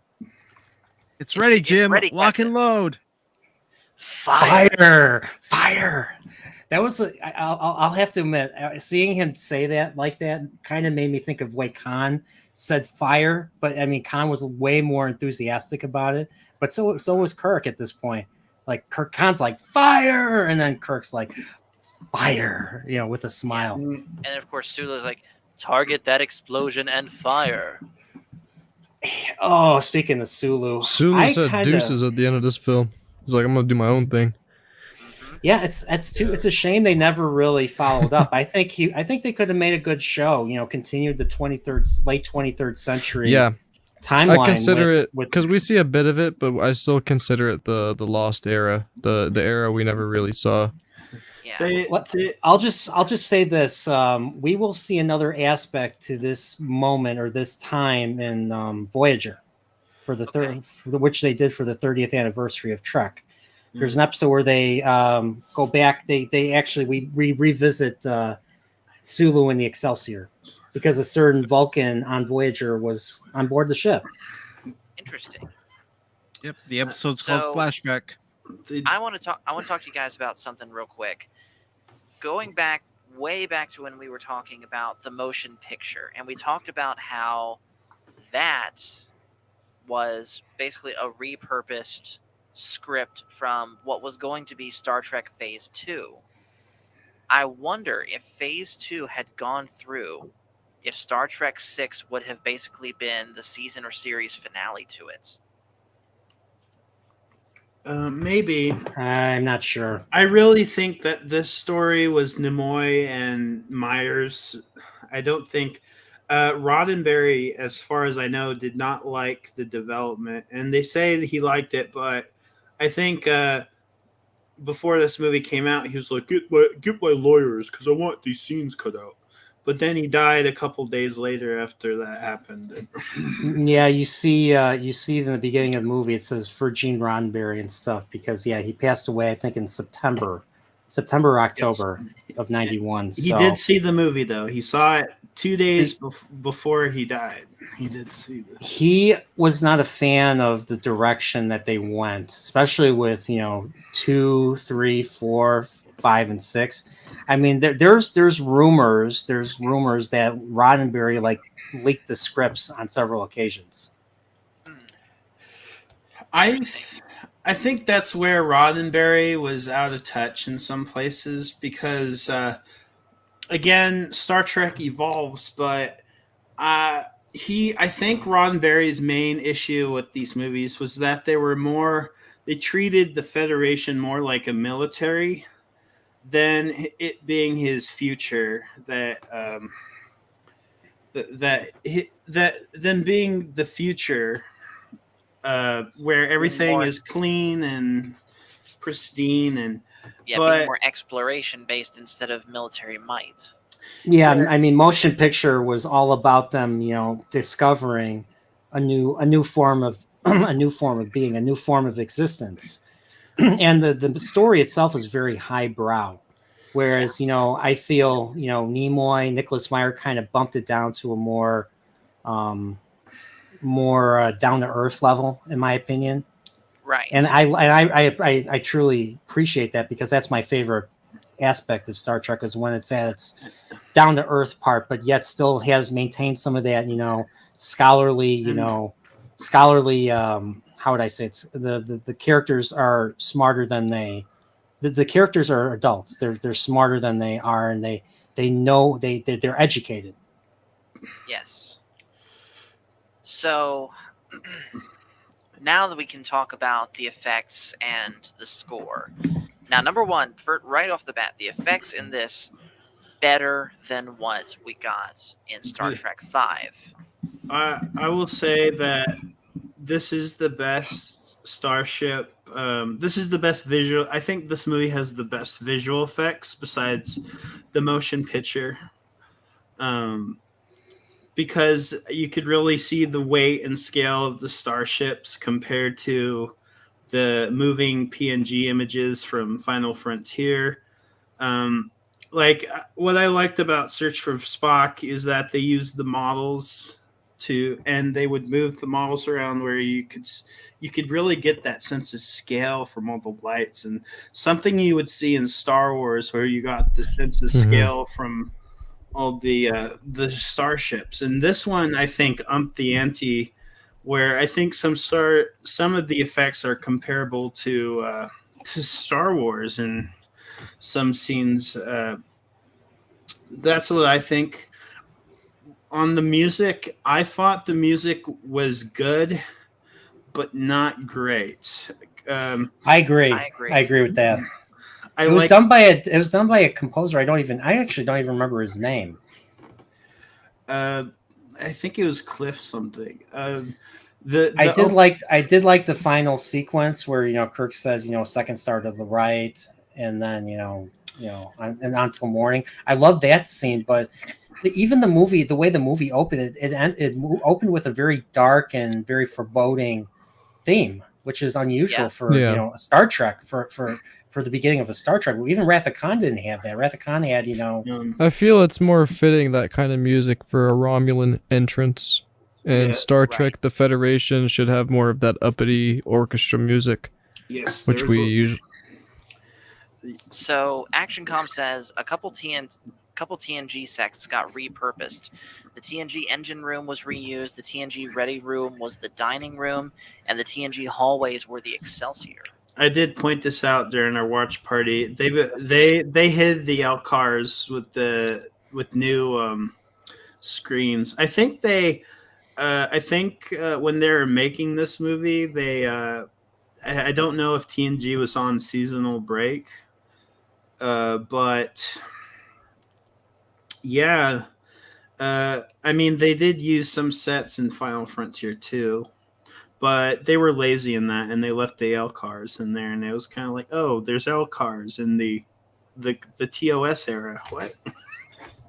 Yeah. So Also, in the presidential room, when they're leaving, when you see the doors open, you actually see one of the doors on the TNG set that they didn't change. Because L-Cars doesn't come for like another 90 years, if I'm not wrong. But yeah, it's those little things you see, but the effects were definitely great. My favorite would have to be this movie in completion with all the 6 other films. This had the best visual effects, and the Voyage Home also had pretty good effects with the Bird of Prey, I have to admit. and the whales. Yeah, and the whales. So I think these 2 movies would have to stick out for me as the best visual effects, because like Crit said, they're not just moving PNG images across the screen. No, Right. they're not. And it looks like they brought back ILM for this one, whereas they used someone cheaper for Final Frontier. And Paul, I have to ask you, what did you think of the purple blood that the Klingons were spouting out? I wasn't. What do you think of that little? I wasn't expecting it, but honestly, I'm okay with it. It's the only time you see the purple pink blood in the Klingons, because other than that, the Klingons have the same type of blood that humans do for the most part. Yeah, I was cool with it. If I were to edit this movie, I would keep that dark theme from the beginning, but I would take all the music from Final Frontier and put it in here. I can see that. So here's another fun fact. I won't spoil this, but let's just say, how like the effect where they destroy the Klingon the prototype in this movie. I'll just tell you, they reused the same shot of the ship exploding in another Star Trek thing. I won't say what. They used 2 of them. Okay. Don't tell them. Don't tell them what it is. I won't say. Fair It'll be a while before you see it, I think. Okay, that's fine. So, guys, I think that covers it for this movie. Is there anything that we missed? I did want to bring up that Brandon said that this movie's a 9 out of 10 and to watch it. Yes. Oh yeah, and that our reminds ratings. me. I would. That reminds me. Go ahead.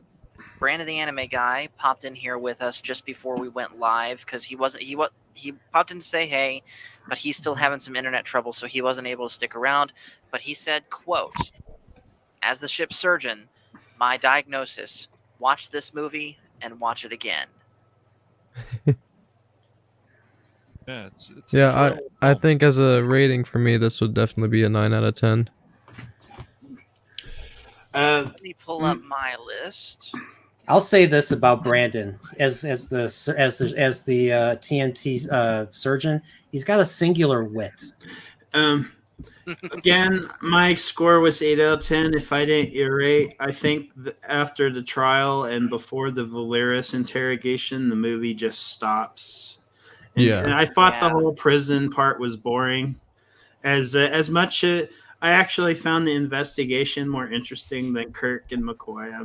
I know that's not really what you want, but I knew they were get out of the prison. But yeah, it just stops the movie for a good 20-25 minutes.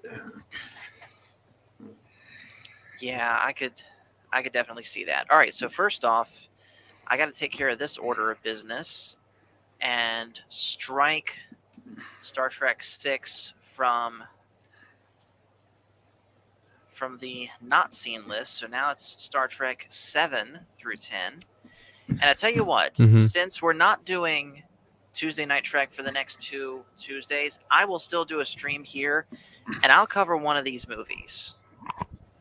I don't know which one yet, but we're gonna start attacking this list come 2020. I'm happy you have The Wizard on there. That's one of my favorite movies.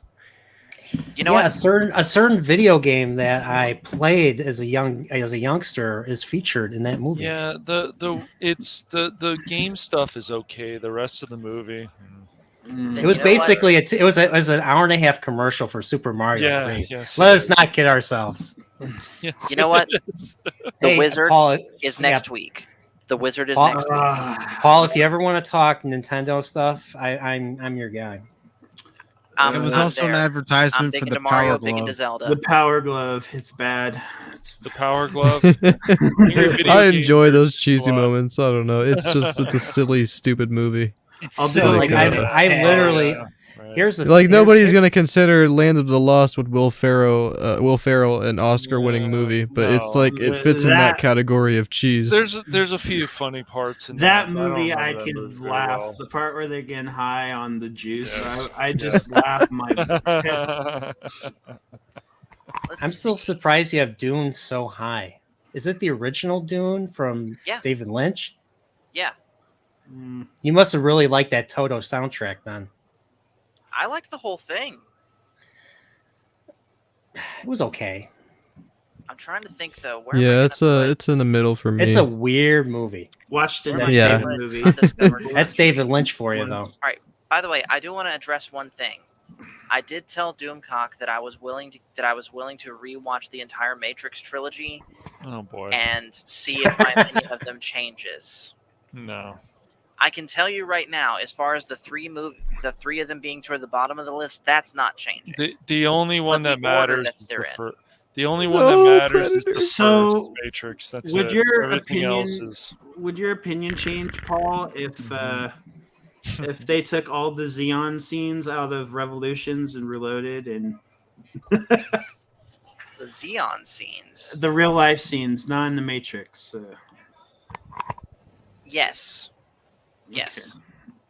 Xeons is from Gundam. Mhm. So, anyways, I think I'm gonna put Star Trek 6 between Voyage Home and Motion Picture. Fair enough. Did you see the Matrix gameplay for the PlayStation, by the way? Saw that it exists. I just haven't looked at it yet. Looks amazing. Yes. Oh wait, is this the old Matrix game or the old MMO game? Oh or no, the it's a new one. And Okay, because I remember there was an old MMO that came out right after Revolutions, and it was supposed to continue the story somehow, and then they got rid of And- it shortly after. hey, Spock, I'll cut you this one solid. Just like I said with Doomcock about the Matrix, I'll give Predator another chance. Maybe Okay, it can but get up it's higher on okay. the list. It's a silly movie too. It's just my favorite moment probably in that movie is Dutch. Stick you around. son of. Or what the hell are you? Mm. That's my bad. Dylan. 80s. Dylan, you son of a b! I forget I can't swear on this. Yeah. But yeah, it's this was fun. It was, but we're not quite done yet because I want to talk a little bit about the Orville now with you guys. Now, Oh sweet. if you have not seen the Orville, you do not have to stick around if you don't want to. I know this is mostly, admittedly, intended for Spock and Nerdporial, but Crit, Mike, and Cash, if you guys have something to contribute to this, you of course are welcome to stick around. So, admittedly, I've already Jalojed all over myself. Hey, that's Nice. disgusting. Come on. Okay. Yes, Uh, Action Cobb. I Okay, really- so I really That- don't. Oh, go ahead, Crit. Oh, I was gonna say, well, if that's it, I hope you guys have a good discussion on the Orville. I gotta catch up on it, but I will be on the next discussion, maybe, or maybe the discussion after. Okay. Yeah, all maybe you- Sounds Crit good, and I man. or watch the So, Orville or something. Mr. Crit. now. All you have to do by January 4th is watch the first episode. Oh. yes. Well, then we should do that, Crit. We should watch Yes, the me and first Cash episode. will watch it. But Okay. I gotta go now, so thank you for having me on, and I can't wait for Happy our Geloja. next our January stream on track again. So Yes. live long and prosper. Live long and prosper. prosper. Yes, for sure. Parting is such True long sweet true. sorrow. Eldar joy, everybody. Never thought I'd be drinking with a Klingon. All right, beam me up, Scotty. All right. Okay, so like I said, I have only seen the first 3 episodes of the Orville so far, so I really don't have much to talk about, but I do. But so basically, this is just going to be an overall first impression sort of thing. I'm not going to go into each episode in detail. We're going to save that for January because I'll remind everyone we're going to go at TNG like we did with TOS and with Continues, where we're going to do it in blocks of 5 episodes at a time, but we're going to tack on a bonus episode of the Orville along with it. So we're going to watch the first 5 episodes of TNG and the first episode of the Orville, which I'm going to need to rewatch. But anyways. Yeah. Oh, nice. So overall, there's things that obviously that are similar about Star Trek versus the Orville, and there's obviously things that are different. And I'm going to talk about the biggest difference between the two, and that is Seth MacFarlane's humor. Now, as someone admittedly that has grown up in a pretty staunch Christian household, some of Seth MacFarlane's humor, especially in Family Guy, admittedly is just not my taste. However, I'm thankful that at least some of that humor isn't quite as much here. Like at least from what I've seen so far, they don't go to the level of raunchiness that Family Guy does. So I'm thankful for that. There's an episode where it's funny, but there is an episode It bleeds through, but in season 2 you yeah. might not like. They towed We'll the cross line. that bridge when we get there. They towed the line. I think he'll like season 2. It's just his humor bleeds through. It's not. It will not be the Captain Paul's taste. I can guarantee that. Well, we'll cross that bridge when we get there. Which bridge? You talking about the Orville Bridge? Yeah. The Orville Bridge. Okay. So basically, the idea is that basically, what if Captain Kirk was slightly more of a bumbling idiot than what he was in TOS? And what if his first officer, instead of being his best friend in Spock, what if it was his ex-fiance that he caught cheating on him? Because that's literally what happens in the opening scene of the movie. Captain Mercer, because that's his name, comes home and finds, at the time, his fiance in bed with this blue alien, and they break up right then and there. Fast forward a few years later, Mr. Mercer is getting his first command on a ship called the Orville, and he's assembling his crew, and he is assigned, he doesn't choose, he is assigned as his first officer, his ex, and it is about as awkward as you can imagine. So that whole scenario right there is honestly what drew me in, and so far what has kept me into the Orville, aside from the obvious Star Trek parallels. Yeah, to me that's the main. like- That's the main story arc is the potential of him getting Kelly and Ed's relationship. We find out that if they weren't ever together, that let's just say the universe would not be the same. Yes. So, But yeah, it's basically presents itself with a really relatable dilemma to some people who've experienced that kind of dramatic,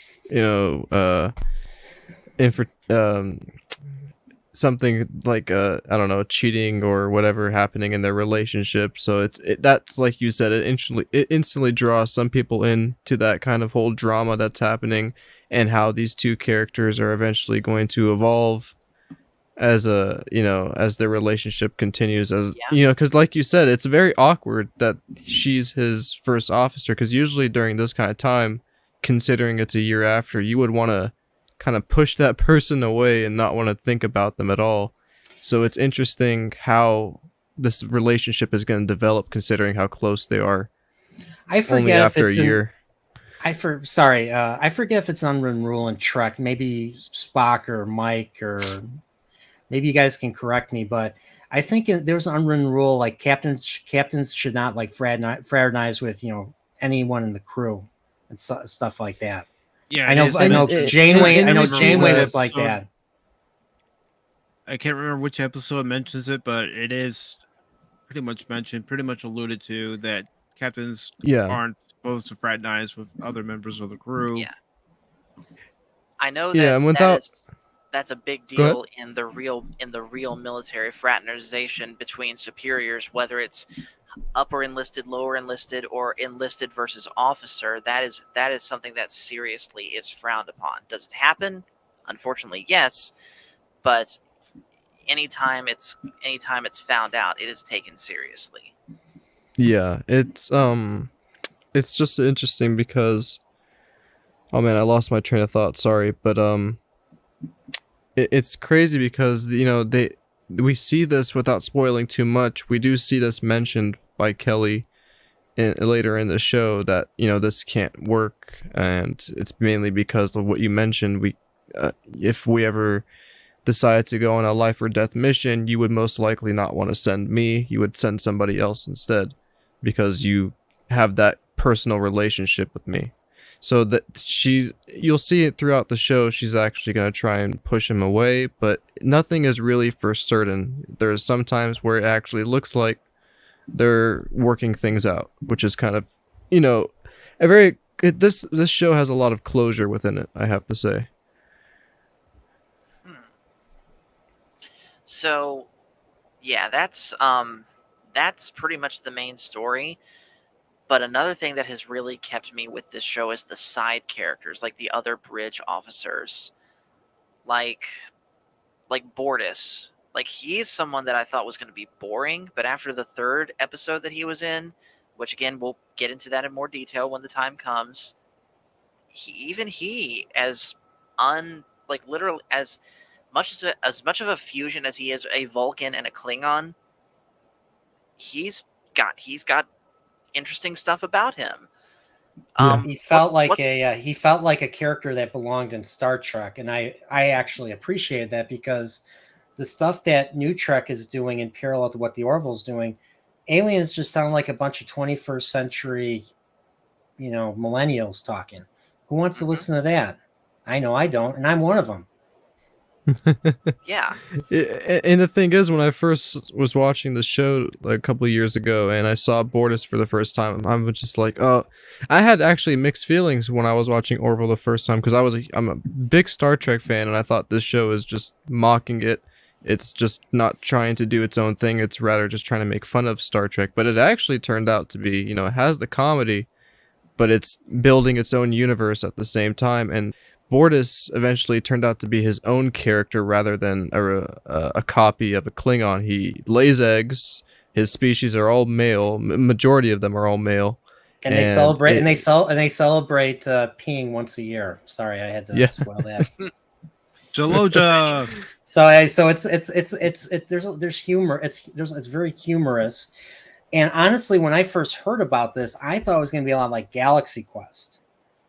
Whereas I thought it was going to be just like Galaxy Quest. It was going to be ridiculous, comedy galore, but with a decent, adventurous, storyline at the same time. I was wrong. There's humor, but the humor is, there's more of it than things Star Trek escalate quickly, you could say.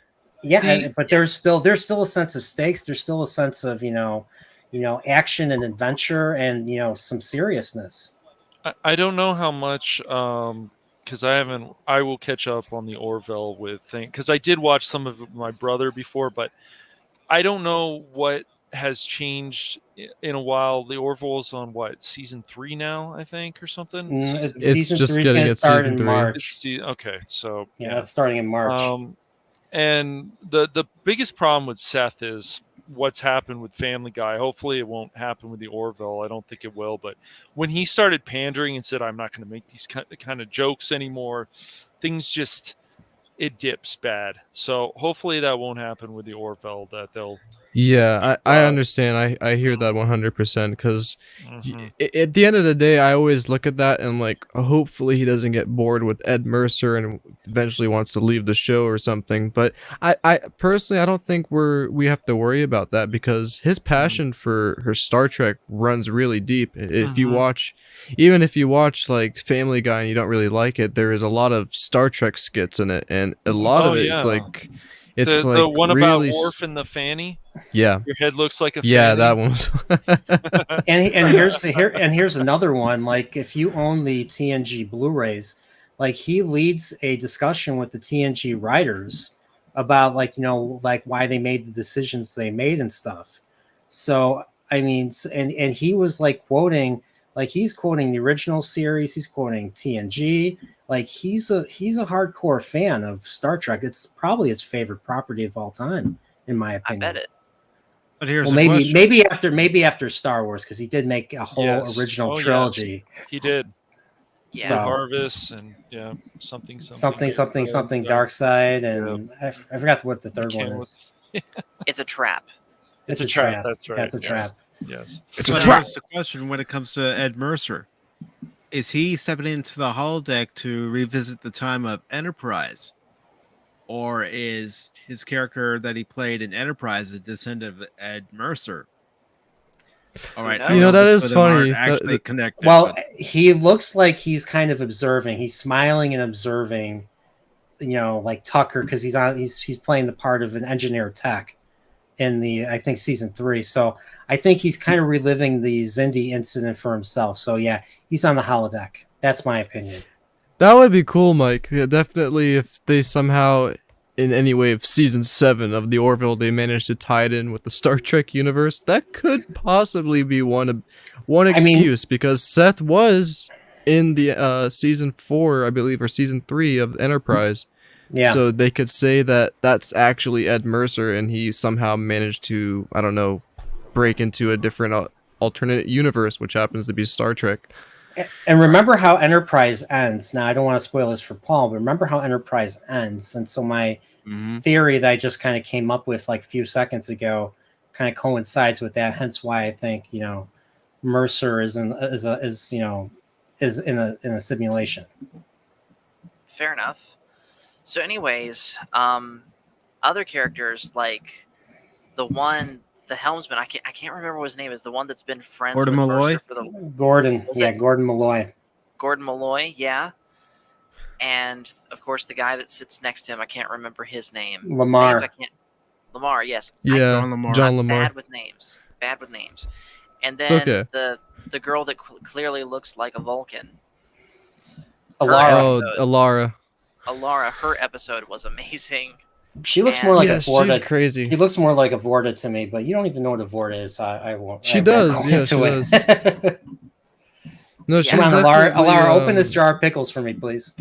For me, she's one of the coolest aliens introduced into this show, because they're basically Hulk Supermen, and it's kind of nuts. And for despite having those super abilities for being on a planet that's Goku level gravity and stuff, she's very down to earth, and I appreciated that about that character. Like she's in command in an episode, I think it was episode 2. Yep. And I'm sure she was asking everyone. She was asking Dr. Finn for a guidance, and she's just like, you're the captain. You got to make the decision and go. Just do it. I remember when I also first heard Gordon Malloy, I was just thinking McCoy. They're trying to say Mccoy. Yeah. It's just a little funny knockoff, but it's still like his own good character. Dang it, Spock! I'm a doctor, not a helmsman. Well, I also like the fact that they brought in Penny Johnson-Gerald to play Dr. Claire Finn, so they have someone who's used to the sci-fi genre, and she plays it off very well. She And plays a you'll great see her in doctor. Next It's just Generation 10 out and of 10. DS9. Plus, Yeah. wasn't the Admiral character in the Orville, wasn't he also a Trek alumni? I think so. He was an Alias. I know he was a co-star in Alias, but I think he might have been in a few episodes. What's his name? Garber, Victor Garber. Yeah. Yeah, Victor Garber. Yeah, and if you haven't seen Victor Garber and other stuff, I recommend I even know the he's original Legally Blonde, just the first movie, not the second one, because the first one's funny. And then, of course, Alias. I believe he was really also good. in the movie for Tuck Everlasting too. I don't think I Yeah. saw that. I haven't seen We that also one. get Ted Danson as the Admiral as well. The Admiral was also the captain in the movie The Titanic. Which captain was that? Or Admiral? Well, it wasn't Victor Garber. Yeah. No, you know who? No, the captain in no. Titanic was King Theoden. He was the captain in Titanic. King Theoden Yes. from Lord of the Rings. But yeah, Victor I forgot his Garber actor's name. was in Titanic. But yeah, so Victor Garber was John Jacob So Astor. it begins. yes. How So, has yeah, it that's- come to this? Sorry, I love It's King fine. Theoden. I know he's an every one of those characters could be a valid choice for anyone's favorites.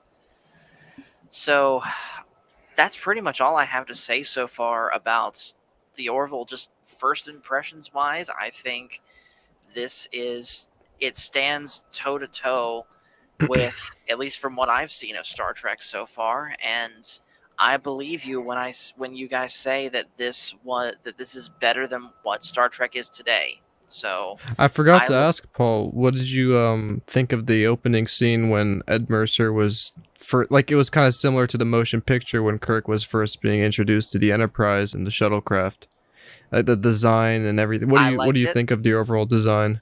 I definitely liked the overall design of the ship. Although I will say this, it seems like this ship is made of glass because in 2 of the 3 episodes, Yeah. something bad happens to it and it gets pretty badly wrecked. What do you think of the opening theme?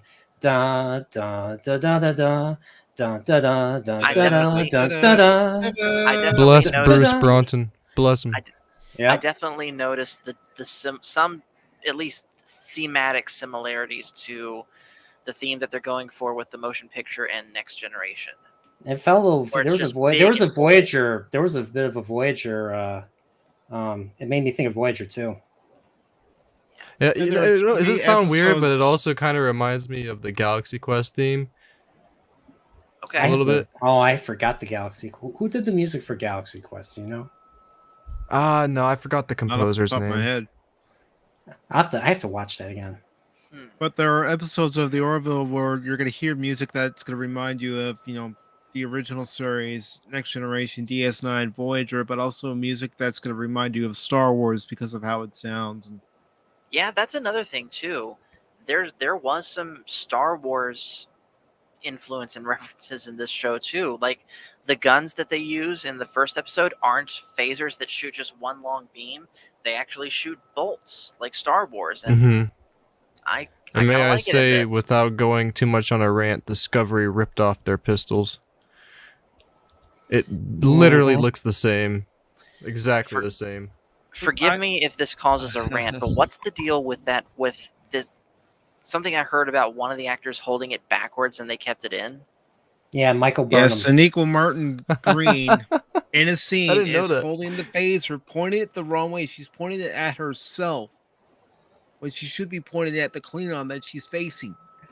And I think No, she probably was just like, I don't didn't, care.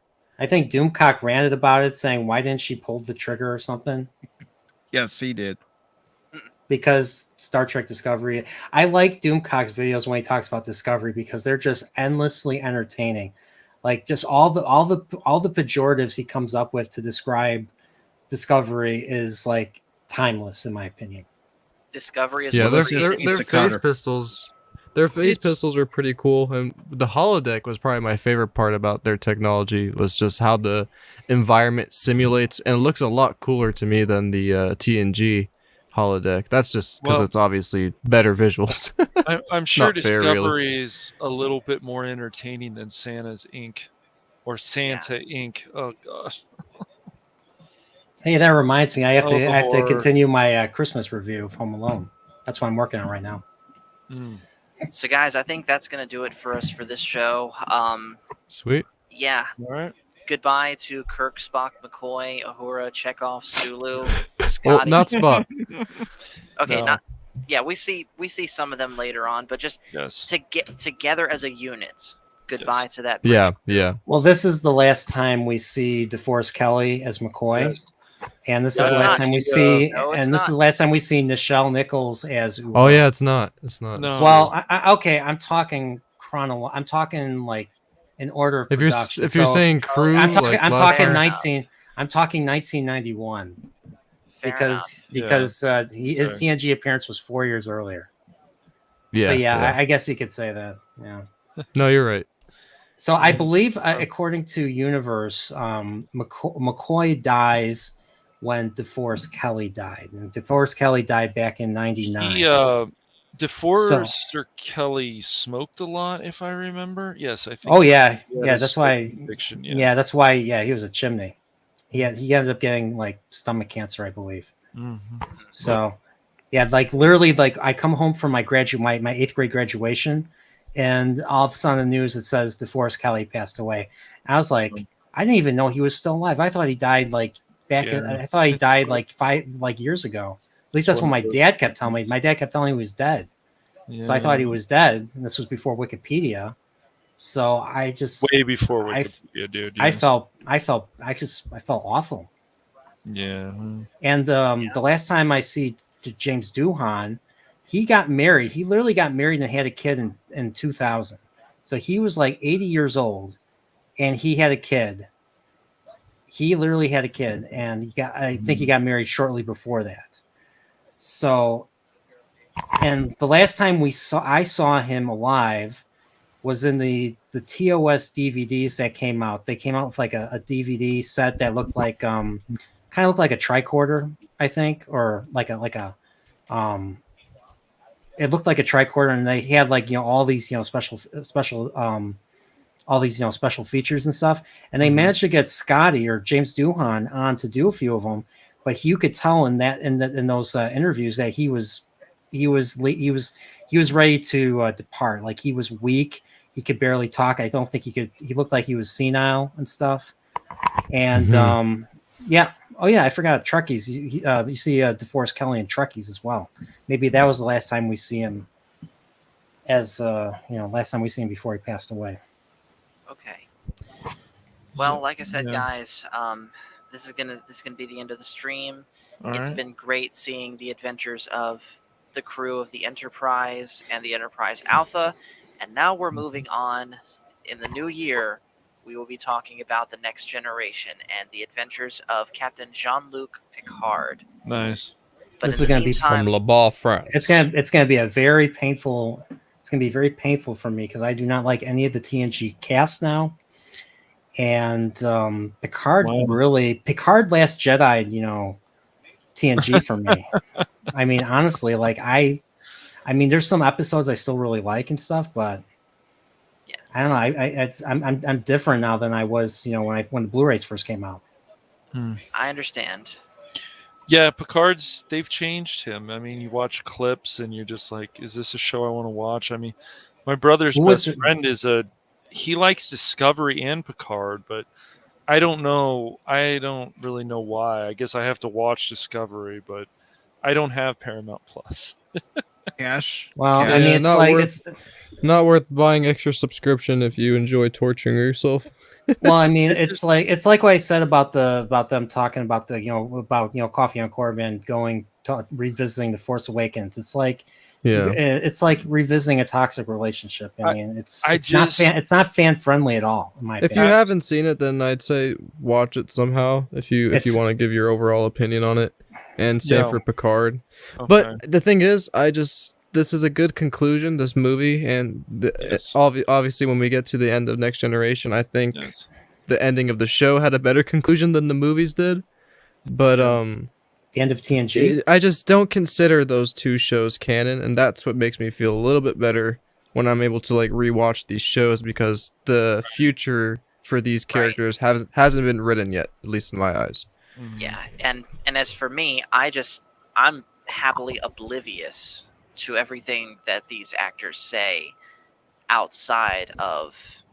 I mean, the only way I hear about it is from you guys, which that's Yeah. bad enough. Well, but I it's not, haven't- it's different from seeing it myself. I don't know. I don't think Patrick Stewart has really gone on a Twitter rant and stuff. Maybe Marina he- Sirtis he- has. But he made he did not go on a Twitter rant, but he did something worse. He made a show. And it's called Picard. How dare him? All right. Yeah.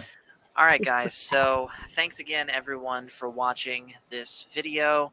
Thank you guys, of course, on the panel for being here with me. And just remember, guys, live long and prosper, and the Force is family. See you guys later. Peace and long life.